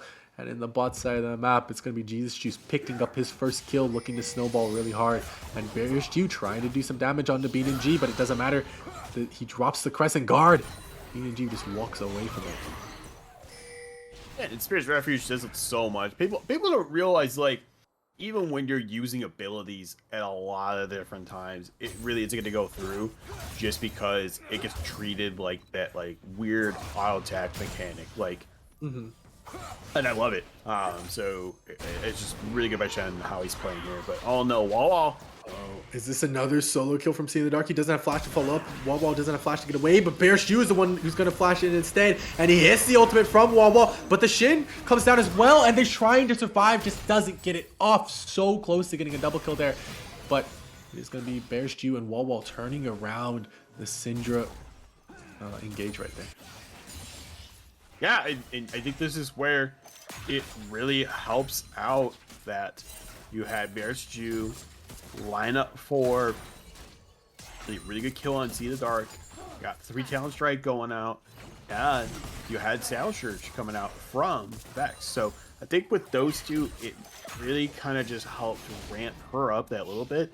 And this is where, again, I would like Bearish Jew to help with is, hey, if you can get your Vex ahead because you know that lane sucks going into the Syndra, then this could be a whole different game. I mean, you could have her get fed that a little bit sooner, get that snowball going, and then she just roams everywhere, kind of a thing. I think that's what we're going to potentially see, but that's what I also would like to see. Absolutely. One thing I just want to highlight, just how well See in the Dark has been playing and comparatively to game one. Mm-hmm. You know, last game he was very passive, very safe with his laning, very boring about it, and you know, even in the fights didn't get too much done, kind of just quirky package into the back line and then got immediately popped. This one, oh, Wall steals that away from Jesus. But this one, he's been playing a lot better, a lot more concisely and smarter about his laning here. As Nanosaurus Rex is in just the wrong area, wrong time, drops the ultimate, tries to survive, and it's gonna be a lot of damage coming out from Heart of Arcs, but the Crescent Guard from Bearish Dew keeps himself alive. A flash from Heart of Arcs trying to survive as well. Nothing else comes of it at the end of the day. A very nice pickup from Triumph. Very on point with these hooks. Yeah, he has been hitting very well with them. Get the nice blast plant to go over the wall. And yeah, I think this is where it's really helping out their team. He's just performing very well, getting everything done he needs to. But for you, oh man, that's so very much why you pick Gangplank into the Shin, right? Even if he lands a taunt under tower, you don't even have to attack him. You can immediately cleanse that with the orange. That's why you eat your fruits, kids. But that's going to be Triumph, get ignited, get dropped down so low. And even with the heal, even with the Gangplank ultimate, it's just not enough to keep Triumph alive. And that will be a quick pickup in return. Both supports dying in the span of about 3 or so minutes. yeah, I mean, this is where, and the other thing you look at is, it's still such an even game that there really hasn't been a difference. The Drake might help him out a little bit better, but now we see one Drake go over to TD Shadow here. You have the other Drake still being on Hyperion, and this is where I kind of wonder how well this game's gonna go, because of the fact that you have now kind of a split. You have Jesus Juice coming up here. Hopefully, the kill. I don't think they find it. It's so hard to gank him, and he's gonna immediately flash out. Drops the orange prematurely, but it doesn't matter at the end of the day. Jesus Juice backs off, and it is gonna be this Gangplank just accruing even more of an advantage. yeah, and this is where you really have to look at trying to get the Gangplank. The problem is even if you do, he cleanses. So it's hoping he cleanses the wrong one that would keep him there forever, kind of thing. And he's playing it very well. He's up at 23 CS right now. Has the Essence Reaver on top of the Lucidity Boots. So I think this could be really good for him, hoping that he gets more of those Silver Serpents so we can see more of those ult upgrades coming out too. As it is Jesus Juice getting taken down so very low, forcing the ultimate out from BMG, and the Bearish Dew trying to follow up with the Crescent Guard, trying to follow up with Wall's ultimate as well. At the end of the day, it doesn't matter. A stun lands onto Wall, but See in the Dark kind of in the wrong place, wrong time, wrong neighborhood, forced to back away from his position. And it's going to be Bearish Dew just walking to the top side here. Wasn't quite sure where the Rift Herald was dropped. I noticed that it was dropped a while ago. I didn't quite get to see where and if it got any plates or not, but regardless, just a little bit of an advantage over to the side of TD Shadow, but it's not really enough to offset the huge power spike that GP has just hit. Yeah, and now I want to go back down to the spot side here, because now we see such a difference. You have 2-0 and 2 on the arcs here. You really had teleport coming out, and it's Triumph barely missing the hook. A very nice play. You really have to respect it. You really have to like it. If it's to the side of Hyperion Galaxy, and I think they're thinking for a dive in the top side. Bot side dive doesn't come out, but the top side dive can definitely work out here. BMG wastes the taunt, doesn't hit. The wind become lightning from the side of Bearish Dew there, but it doesn't matter because he blocks the knockup with a very nice Spirit Refuge. But it's going to be Triumph dropping, trying to pull himself away, trying to Spider-Man out, and it's going to be the root landing from Nanosaurus Rex anyway. Heart of Arcs picking up that kill with the ultimate, but Poryu, wrong place, wrong time, buddy. It's going to be See in the Dark, barely missing the stun, forced away by the wind becomes lightning, and Poryu looking to get out of the area real quickly, because look at what See in the Dark has as an inventory, has the stopwatch available, and can survive in those fights if it comes down to it. But Rippy gets rooted up, gets taken so very low in an instant, instantly popped. The dive comes out, and that's Heart of Arcs on a rampage, 4-0-2 on this Misfortune, and it doesn't look like he's going to stop anytime soon. No, and I mean, really, the sad part is like giving up your life so that they could potentially get more damage onto the turret here, as well as Red team's turret has been destroyed. just take away things that they really didn't need to trade for his life there. But you do get the Rift Herald. The Rift Herald is going to be summoned here in this mid lane, and hopefully they can get back some more gold here. Custom Guard used just to ward off Viego just a little bit. A Triumph hits the long range hook, and that's going to be the Vex ultimate with a follow up, and it immediately gets popped. Jesus Juice dies, and they get the second charge on the Rift Herald. And you know, they trade a tier 1 for tier 1 on the bot side, pick up a kill as well. And at the end of the day, it's only about a 2,000 gold difference, and we really have to see how Hyperion performs as we get into these later game team fights. And it's going to be Poru looking to pick up a turret on the top side of the map. So overall, an equalized trade. Very, very nice stuff from Hyperion in terms of macro. Yeah, again, we saw how they played it the last game. Again, maybe took them a little bit longer to get it going just because of the fact that they were just that so far behind. But now, this one, they're in a different situation. Unfortunately, you have Syndra to deal with, which is going to do a lot of damage right now. But hopefully... But he's getting flanked. Bearstrew just barely misses the Wind Become Lightning. Poru on the opposite side of the fight, trying to look to do something, and it's going to be the Drake spawned up. Now both teams looking to dance around it, looking for the objective, and it's... Oh, look at the teleport on the backside. It's going to be Syndra. She's not seen, and this is so dangerous for him. It's going to be Triumph taking so low, and the ultimate from the Misfortune collects so many members, and the Syndra finally comes out of the flank, and it's going to be a complete rout for Poru. He's trying to run, he's trying to dodge, he's trying to duke, he's trying to duck, and he just doesn't find it. A double kill going into the Heart of Arcs, and it is going to complete a complete clean wipe. Well, besides from Wall coming through from the side of TD Shadow. Yeah, TD Shadow played it well, like you said.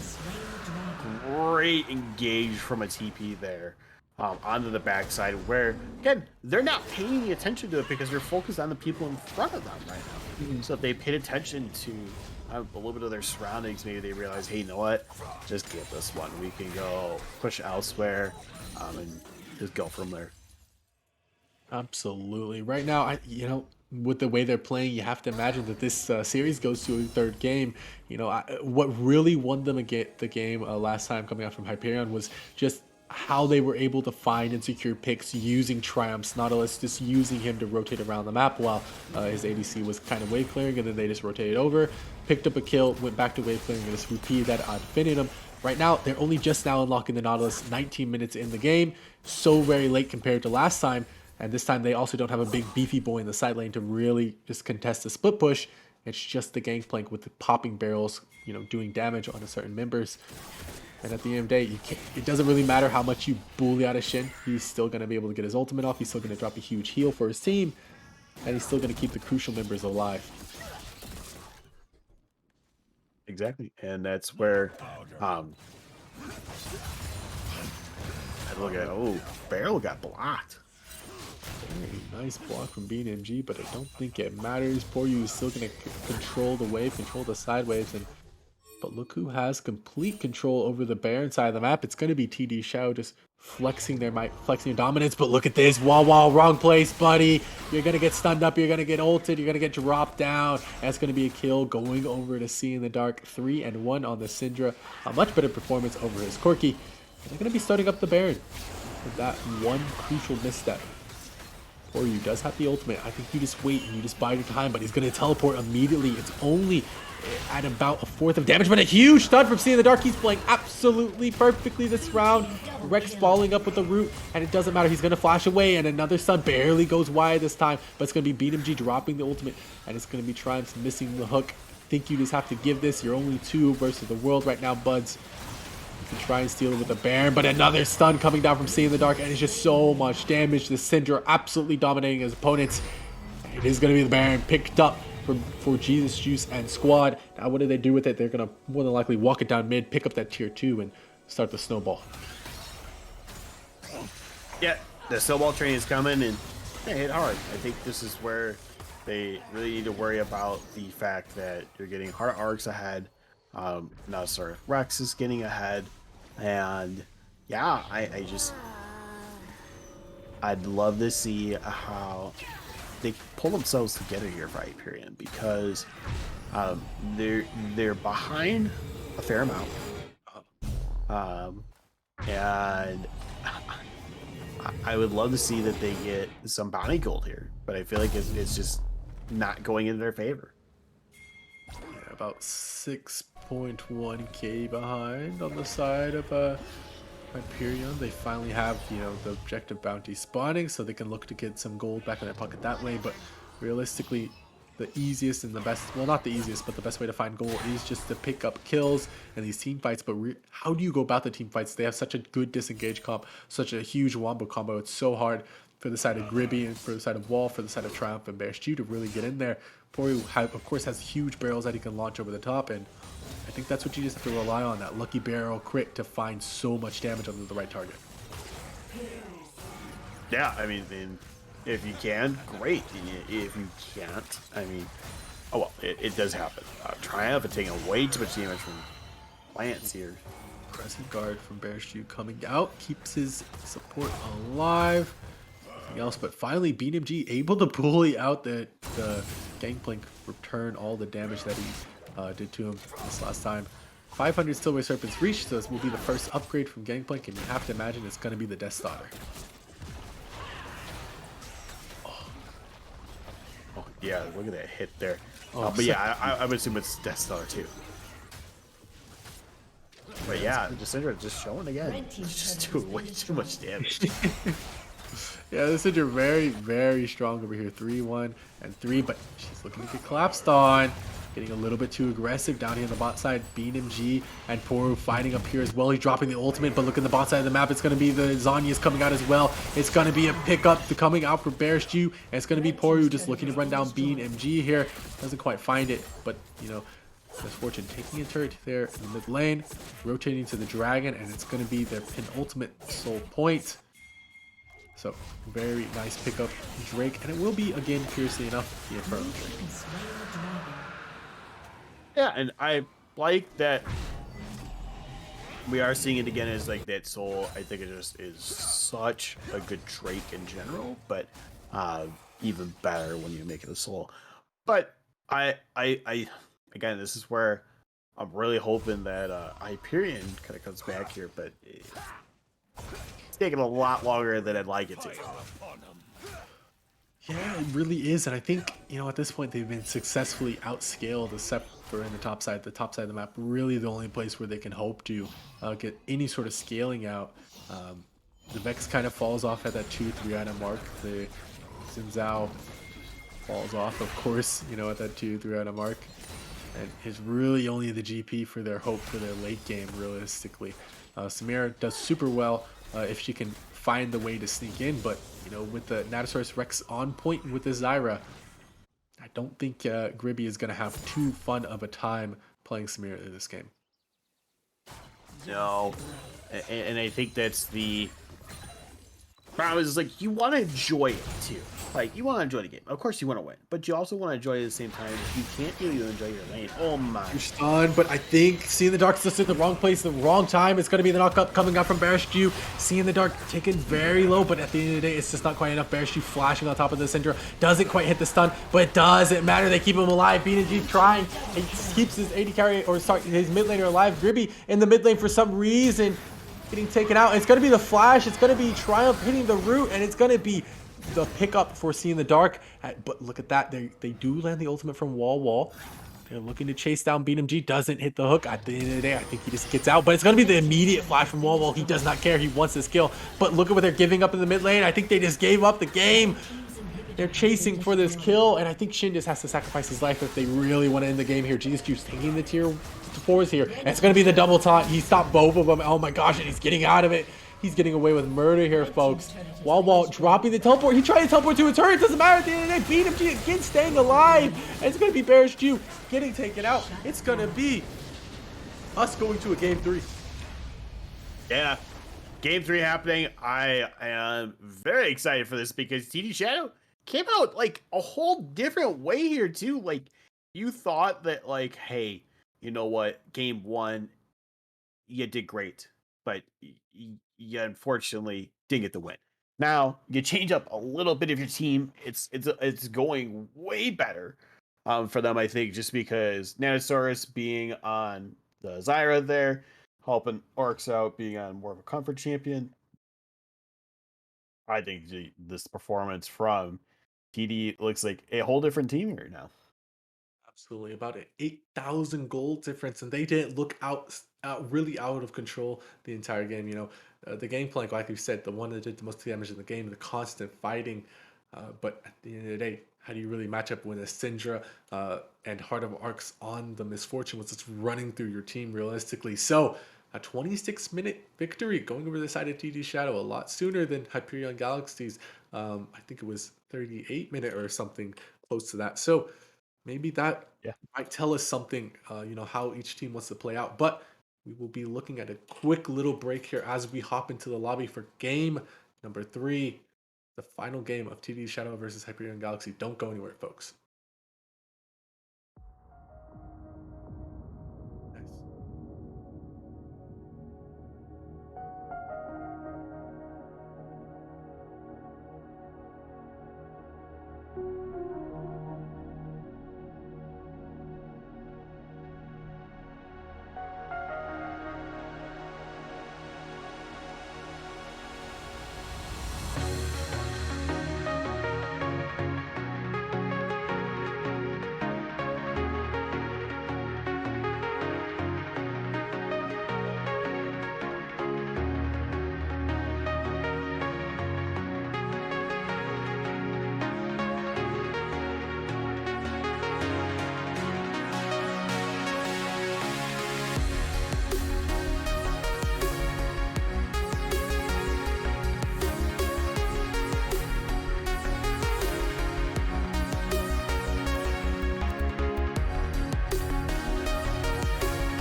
And welcome back, folks, everyone, for an exciting game 3 of TD Shadow versus Hyperion Galaxy over here in the freshman class of Runeterra Academy. I, again, once more, am Arlent, your play-by-play for this evening, joined again by Gigatron. And as we wait for the two teams to start drafting, it will be maybe a potential run back of Hyperion Galaxy now that their composition has been poked holes in by the side of TD Shadow. Do they switch things up? Do they keep things the same? Just draft out those particular parts where their weaknesses, or do they, like I said, do something entirely different? What are your thoughts on that, Gigatron? Um, so Hyperion, I think, needs to change up and kind of go back to the game one bans. Get rid of the MF. Get rid of a couple other people that, again, just were really good picks that TDS pulled out. Like the Syndra, I think, could go away, and MF, and they could take away the Hecarim. And then that's probably good for themselves. At least for those like B1 to B3 bands, I think would be really good there. Whereas like B4 or 5, yeah, you kind of adjust as you go, but really hoping that they kind of learn like, hey, we can't just let certain champions come through, or if we do, we have to have a better answer for it than what they played last time around. Yeah, absolutely. We kind of predicted that the Syndra into Vex matchup wouldn't go their way, and lo and behold, that's exactly what happened. They did find the solo kill back onto the Syndra after it happened, but after that, the Syndra really took over in that game, really just ran dominant, untouched, unstoppable, realistically. So this time, just maybe, don't pick into the Syndra with the Vex. Maybe look at a better pick like the Victor. Orianna is getting banned away from Hyperion Galaxy, so that's not an option. But they do take away the Hecarim. They do take away the Misfortune. And Misfortune, a crucial part of TDS's victory. And what do they respond with? Well, they respond with Vigar, Scion, and waiting on the last ban here, maybe the Gangplank, but that was more of a situational answer into the Shin. Yeah, that's a situational one. I don't think they need to ban it away. I think they need to just take away the Jarvan. Get running back those game 2 bans. Oh, they opt to take the Shen. Interesting. Hyperion Galaxy taking the Shin. They said you don't have the wherewithal, you don't have the skill to play Gangplank, but is that the only pick that's good into Shin? I think realistically you could pick the Scale and Scale, right? You could pick her, you could pick the Akali, you could pick the Set. Not quite the answer I was thinking, but TD Shadows say, you know what, we will fight you man to man, mano y mano, and they do pick up the Set in the top side. What do they pair that with on the red side? Yeah, that's okay. Lulu, yeah, I think that's a really good one there. You're kind of showing what you would like your ADC to be, more that hyperscaling like the Vayne or the Kog'Maw, or a Jinx there in that case. But coming out strong with Hyperion here is a Diana right away. Very, very nice. I like it. The Diana Shin, maybe a Diana Yasuo, or Diana Aurelia. They still have those few options on their sleeves from the side of Hyperion Galaxy, but they opt to grab the Nautilus again, this time into a less favorable matchup. But finally, Jinx gets picked up for the first time on this series. Jinx Lulu coming through, and it's going to be a pretty big pickup. Jinx recently did lose a little bit of that early game prowess, losing a little bit of range on her rockets. Mana cost was lowered just a bit to compensate, but it is enough to push her a little bit down in the totem pole for ADCs, but I think she still carries quite a bit of priority, still carries that still bit of swag. Very nice pickup, especially with the Lulu to buff your attack speed, your movement speed, your catting ability, and the polymorph coming through on the Nautilus. It's going to make his life pretty darn difficult. But TDS taking away the Samira, that was played in both games, so what can Grippy show us besides that? We will have to see. Ari as well getting taken out, Viego as well getting taken away. Yeah, the Viego was good both times. Again, unfortunately didn't perform the way that we liked that first one, but now, yeah, just taking away both the Viego and Syndra this time. You're going to see different bot laner, different mid laner, most likely coming out from TDS. The different bot laner from Hyperion. So I would love to see what they decide to choose. Absolutely. What do you choose here? What AD carry do you choose if you're Hyperion Galaxy? Well, Aphelios is up. He doesn't do too badly with the Nautilus, but with Kayn picked up, I think you just have to maybe opt for the Diana Yasuo. I think Diana Yasuo does great in the Kayn. He finds it very hard to play into the Diana in the early game. But Zeri, gonna be the pickup. Very nice. Even though she did get nerfed, I think she still has enough late game prowess to make up for those early game nerfs, those early game oriented debuffs.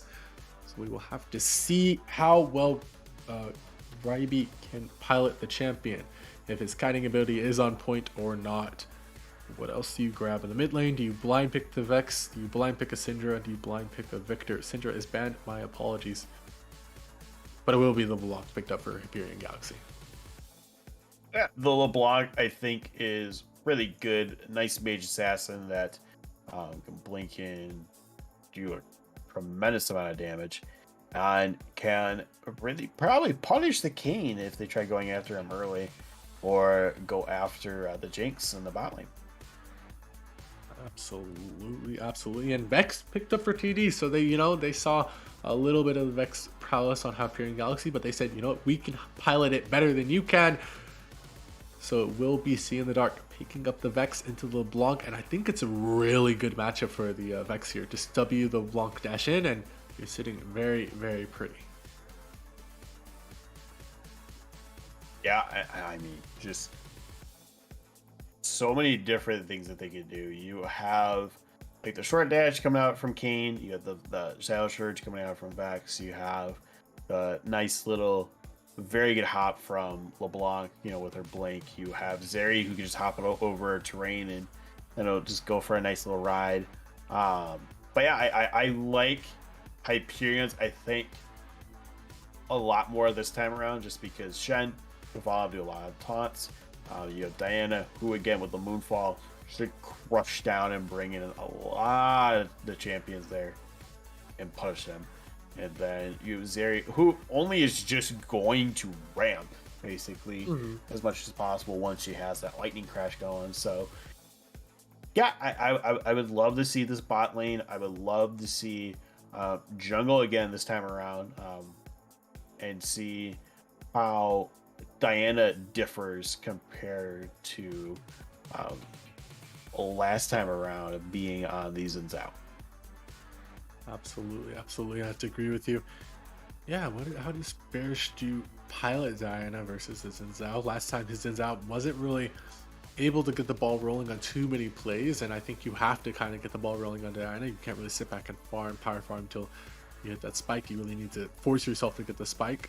And I think Jesus Juice, played the Viego the last few games, and with that banned away, opting for the Kayn here. Again, they're both looking to get the ball rolling. It's just a matter of, I think Jesus Juice is more willing to opt into that style of play, considering that that's what he's played for these last few games. Yeah, I think so too. Here is what I pose a question for you. Now that we're 1-1 in this series, based on draft, based on everything that we kind of knew ahead of time, what do you think is going to be the winner here based on this? Are you giving more towards that T side, or are you looking more at that Hyperion side?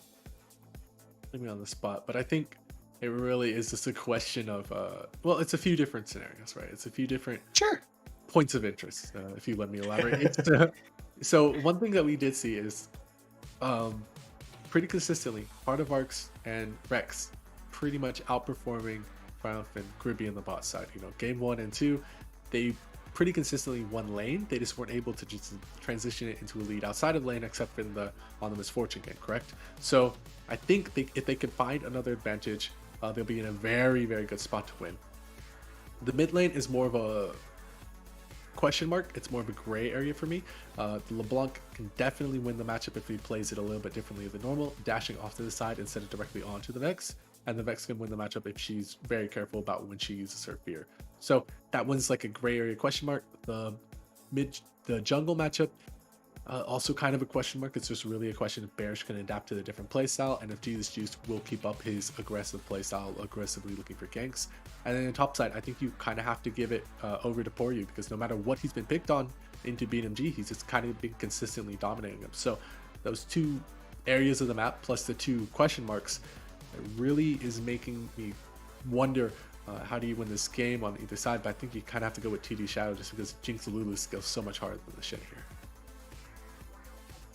Yeah, I mean, I totally understand it. I would agree that they scale very well. I mean, Azeri will scale in late game too, but I think that, like you said, the Jinx and the Lulu is just a deadly combo that can take on most people. So you're absolutely right. But with that, we will be hopping into a very, very quick break. Do not go anywhere. This is Game 3, Freshman Class, Hyperion Galaxy versus TD Shadow. Don't go anywhere, folks. It's going to be a banger.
Welcome back, folks, to Runeterra Academy Freshman Class Game 3 of Hyperion Galaxy versus TD Shadow. We've had an absolute banger from these guys so far, and I'm interested to see how it progresses in this last one. Really hard to predict which way it goes. And, you know, Poru flexing a little bit of his mastery there. But, again, I ask you this question every single time, Gigatron. Anything interesting, anything unique about their rune setups? I feel like everything's kind of standard. You have a couple conquerors across the board. You got a couple lethal tempos, and especially the electrocutes. So I think everything's fine. Nothing too strange out of the ordinary. I am liking though that they're again trying to get some good vision between both of them, but unfortunately, not as much for Hyperion here. Absolutely. One thing I want to highlight, just real quickly, is that Wall and Poru swapping, you know, in comparatively to Bean and G and See in the Dark. You know, one mid laner taking Ignite, the other top laner on the other side taking Ignite as well. So different points of power for each members on each side of the map. As Triumph and Gribby setting up a little bit of Death Bush. They find the hook and so much damage onto Heart of Arcs immediately. And I think you're going to have to drop the heal or the flash. Either one comes out, and it's going to be the heal. Gribby taking him very low there, and that's a very nice play. Yeah, they played it very... Oh, my... Oh, another hook. Triumph is just not missing today, and they find the root onto Rex. He goes very low, force the flash out with the Ignite coming through as well, and it's going to be the heal going down into Triumph. Nothing else, but they still have the flash advantage on the supports, still have the flash advantage on the AD carry, so once this level 2 spike is hit, I think that's just a free kill for them. Yo, 2 came. Let's see if they go in. Level 2 here, achieved in top side as well, and that's going to be a quick little taunt on the BNMG from Poru. And just trading all across the map, and you know, I respect it from both sides. Yeah, I mean, just trying to bully out Bean as much as possible. That's kind of what they did the first time with the set. Gonna be kind of the case here for a little bit right now. Yeah, I'm thinking I'm really surprised Triumph didn't try to get like just a good flash hook onto them on that bot side, and they could have definitely got, I feel like, a kill onto either Arcs or Sars there. Absolutely, and you know, just a little bit of invade there from Bearstew just to find out where people are. Just it's gonna be for you getting pulled in a little bit from BNMG, but not too much action down here. But we do have a confrontation around the Scuttle Crab. He's talking about that. It's gonna be BNMG. I don't know if you want to keep pursuing that fight, buddy. He is Ignite, you don't. It's a really dangerous one. It's gonna be the taunt. It's gonna be the Ignite, even as I talk about it. But he finds the first blood anyway. He took one too many tower shots, and the Haymaker is good. That's for you with a huge misplay. Yeah, I mean, this is kind of where people fall into that falsetto of like, hey, we do really well into them, but you'll be not talking here as we have these just come in. She's with a little bit of a gank on the Triumph. The slow misses from Gribby, but he just walks it out. An absolute chat. He does not care. He does not flash. And he realizes their damage absolutely perfectly. Beautiful stuff. Beautiful calculation coming up from the support. Yeah, I mean, this is where you're able to pretty much get onto them very easy. You have a great way to collect those souls for these juice as well. And if they keep just kind of repeat ganking over and over again, should be pretty easy for him to get that transformation that he likes. That, you know, there's about that like 6 to 8 minutes. If you can get that right away, oh, it's just so good for them. But the Bearstew is nearby, going to get spotted out by a ward. But let's see if they try going on something here. Absolutely, you know, and the vision control, just one thing I want to highlight, you know, it's really lacking on the side of a TG Shadow. On the other side for, you know, Hyperion Galaxy, it's a little bit better. You know, they have some more advanced wards placed, but both sides, at the end of the day, not quite getting the full picture, really just playing the guessing game with each other. It's going to be Poru getting pulled back into BNMG. Doesn't care that he got first blooded here, but that's going to be Jesus Juice with an early gank again. Level 4 here on the Kane. Misses the slow. And it's going to be Poru with a nice little juke, a nice little duck, a nice little dodge. Escaping with his life.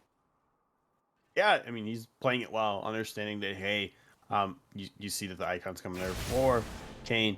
Let's just run away. Let's not overcommit anywhere that we need to. And yeah, even though Bean using that face breaker there gets a minion, you know, for his troubles. But oh no, repeat gank. Oh, here it is. But he just taunts, but he doesn't get the dodge on the W. Bean doesn't hit the pullback either, so it's going to be the Haymaker dropped in. Honestly, he's just ganking for the stacks at this point, so you have to respect it from Jesus Juice not changing his playstyle all that much. But Poro getting the Ignite coming soon. He can maybe again look for a solo kill, and this time dodge the Haymaker. Yeah, I think he can. I think the big thing is just trying to get... Pullback, but nothing comes of it.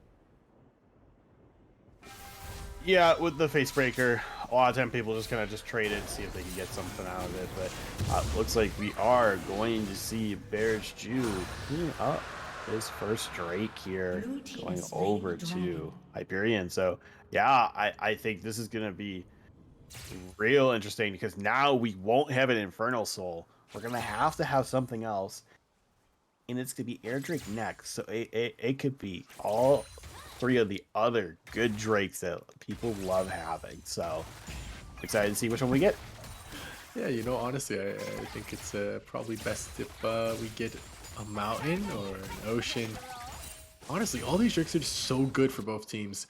It's really hard to choose one. So very much on your side of things. Just hoping that we get a soul come out, but it's another hook from Triumph, but this time it's at the wrong time. He's actually forced to flash for once. Gribby has a flash as well. He uses it to get away from Jesus Juice, and Jesus Juice, right time, right place with Bearish Jew. Also there, he uses the dash immediately, doesn't get the reset, and BNMG with the ultimate, he could look to turn this around. I think that's what he's going to do. He drops the ultimate from the Shin, and with the Haymaker coming through, just not enough true damage. He flashes onto the Diana, but it's not enough to kill, and he survives with just that little bit of HP. But look at See in the Dark, looking to use the Shadow Surge, looking to use the ultimate. Does he find it? Uses the flash past the Shin, misses the fear on both abilities. Oh no! And he has a taunt, he has the pull through. He's gonna barely miss it. At the end of the day, without that pull through, he can't pick up the kill. So See in the Dark gets to live to see another day. Yeah, it still gets to live. Oh, Bean doesn't find any pullback, doesn't find any damage at the end of the day. So Wall gets to just have the free shove in the mid lane, get to have the free reset. And he's looking to accrue a little bit of advantage over this Vex. Yeah, I mean, you commit a lot for it. You lose the flash. You lose on some XP as well as minions. And yeah, I think this is just... You get a really good idea trying to get something out of it. Just, unfortunately, can't come up with something. But all Wall's here. All here, flashing over to try and do some damage on the Heart of Arcs. Doesn't quite find it. Gets slowed up on Triumph. And he's forced to walk away while using the flash, but trading it with Heart of Arc. So at the end of the day, I think I'd much rather trade my LeBlanc's flash for my AD carry's flash. But BND getting taunted up. It's going to be Bearish Jew again in the area, but a huge Haymaker. And this time BMG finds the kill. He's healing up so much from his Conquer. And he's just looking for the pull through from you, but look at that. Gains on the top side, looking to find the W, looking to find the auto attacks, looking to find the Q, but he's flashing on through. He uses the taunt to his advantage, and that's just a beautiful juke right there from Poryu. And this game is off to the races in terms of kills. Yeah, I mean, they are definitely coming out strong with this. You look at, hey, you know what? Really thought that Bean was going to be able to get Poryu there, but you have to look at that again, set with trading and looking at that Twilight Assault. It just does way too much damage. And look at the grass. Wall! Getting solo killed. Oh no. Oh no, oh no. That's exactly what I would say, but that's just the power of Vex into those dashy sort of champions, and that's going to be Triumph barely missing the hook. A very nice little step back from Heart of Arcs to keep himself alive. And this Lulu stepping up a little bit past him anyway, but with the hook down, they don't have anything to worry about. Poryu zoning away in the top side, so at the end of the day, that kill really doesn't amount to too much except for a minor CS lead and a gold lead.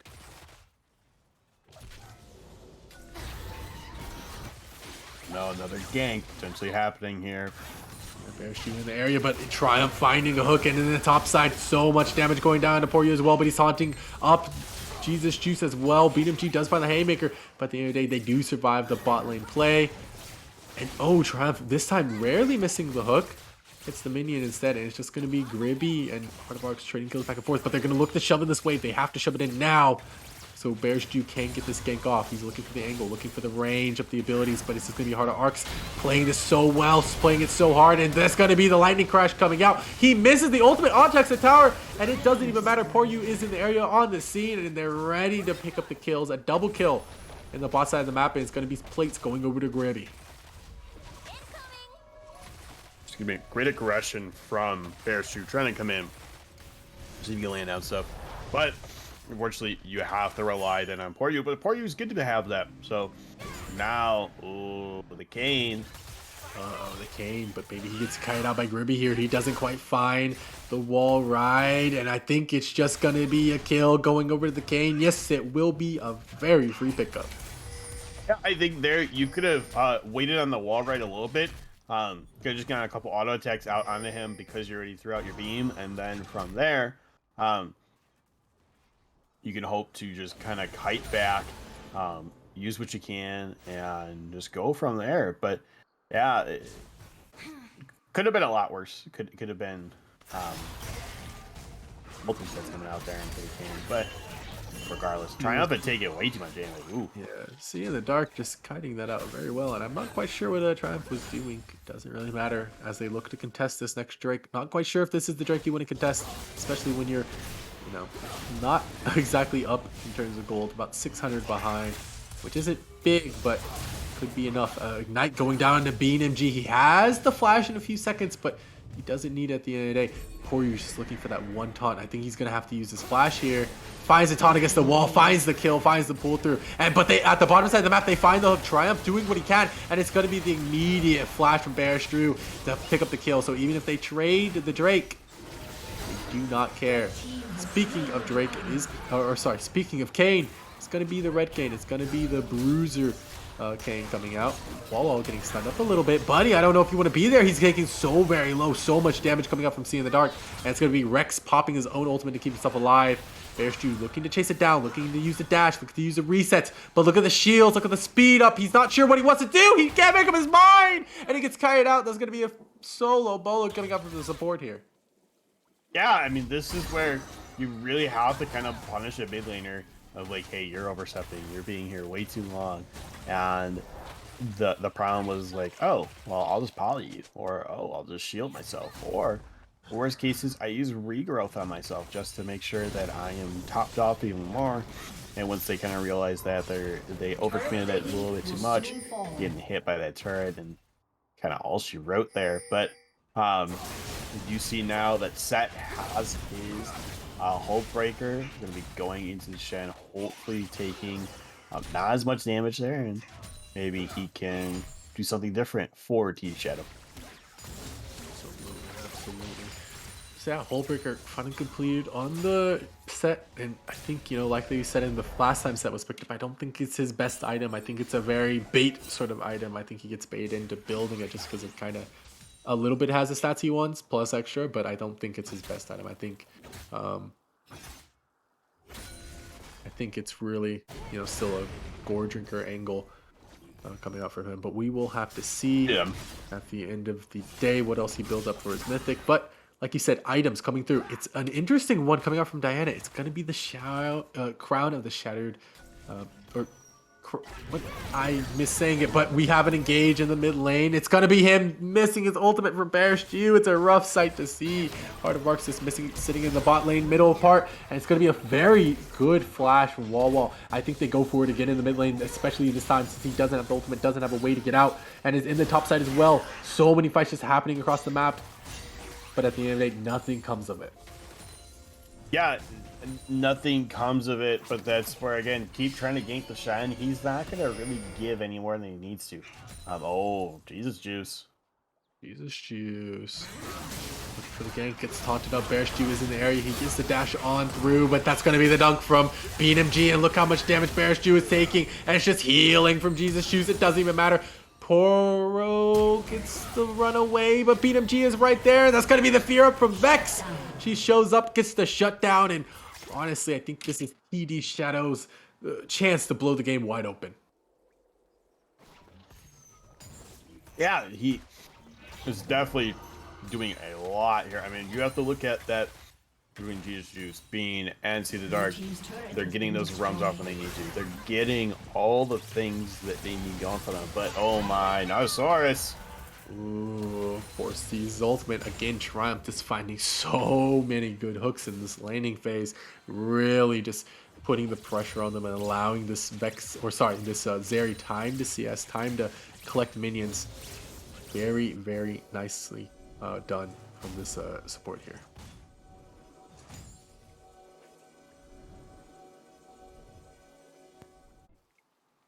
Sorry about that. But No yeah, problem. basically, yeah, what I'm looking at is just Travis getting really good hooks. He's played the Nautilus 3 times today. Never feeling like he's wavering either. He's really honing in on just trying to get these grabs as much as possible. He's getting also just everything kind of going in his favor usually right now. I feel like your bots had compared to the Jinx Lulu. They're only down like 7 CS technically. If we're looking at straight across the board for ADC to ADC, but yeah, you do have that lead from the Targons just because of the fact that he just does way too much with that. But oh, Mousaurus. Ooh, another good hook from coming out from Triumph there, and Gribby just isn't in the area, but look who is it is going to be Poro with the ultimate, and that's going to be Bearish Jew pulling back in Jesus Juice, but he's going to flash out immediately, and he gets away with his life. Triumph flashing with the hook though, and he hits it onto See in the Dark, a huge fear coming through, and I think that might be it. Natosaurus Rex with the ultimate, keeping his mid laner alive, and look at that, Heart of Arcs in the backside of the map, and he's just cleaning up. That's going to be the Jinx finding a kill, that's going to be Jesus Juice picking up the double, and that's going to be them putting out the question mark pings as Set pushes to the top side, a triple kill for Jesus Juice. And I think, like I said, TDS just blew the game wide open. A huge goal lead going over for them, about to cross that 6,000 gold thresh mark. Yeah, I mean, this is where TD Shadow is definitely showing why they're just a team you do not want to mess with. And we do get the Ocean Soul here. Gonna be our Drake, but yeah, second Drake going over to TD Shadow. Yeah, this is just really good for them. They're gonna get 3 turrets off that point, plus the dragon. Yeah, that's just insane. They're just Runeterra, absolutely decimating their opponents in these team fights. They thought they had to play, you know, on the Jesus Juice in the river there with Natosaurus Rex, but he's meant to play it so well, and it's just not looking good for the side of Hyperion Galaxy. You know what? They've fought hard. They have really done super well to take game 1, but TD Shadow also buckled down, picked up this win in the game 2, and it's looking like they're set well on their way to win game 3, but bigger throws have happened before. G2 Misfits, SKT versus Edward Gaming, just to name a few, so they can definitely still bring this back. We'll just have to see. Oh yeah, there can always be so many different throws that can happen. And we have to look at what's really going to be the team doing it. I mean, right now, oh, See the Dark.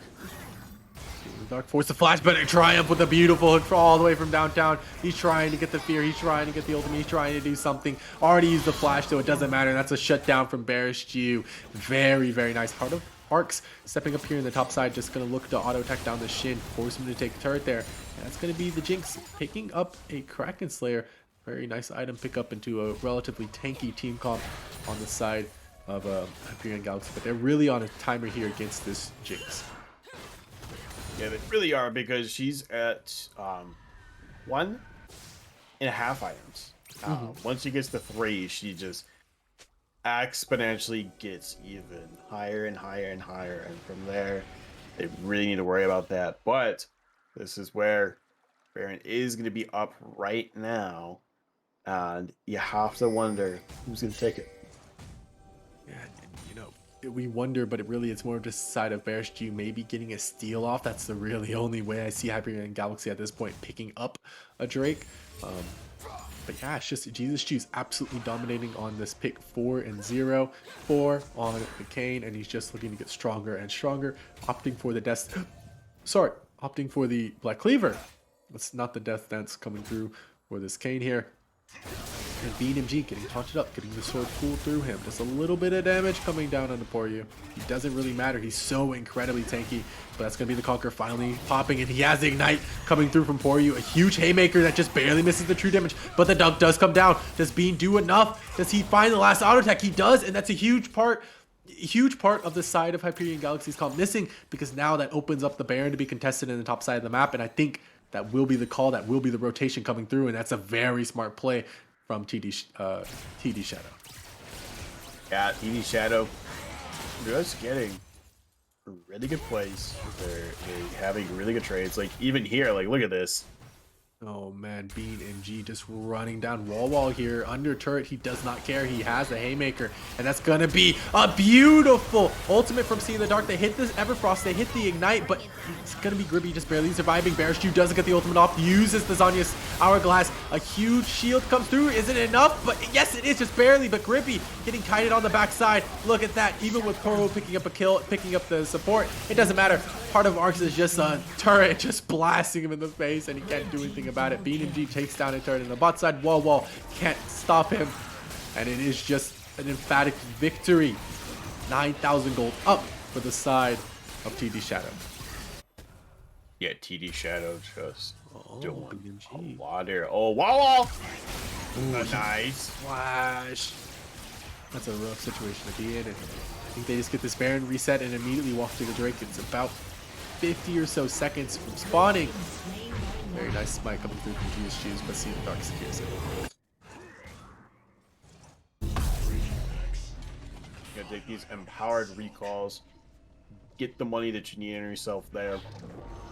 The items going out, but yeah, this is where, before that fight, I couldn't read what Kane's score was because it clearly didn't compute. But now he's at 606.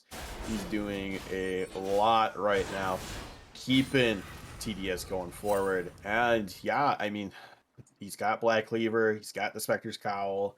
He's able to sustain that a little bit more, still provide a good amount of damage. And I think this is going to be a really strong one to figure out if these next coming fights really go into either way's favor, just because of the fact that the Kane can sustain very well. Jigs now has 2 items. So the third.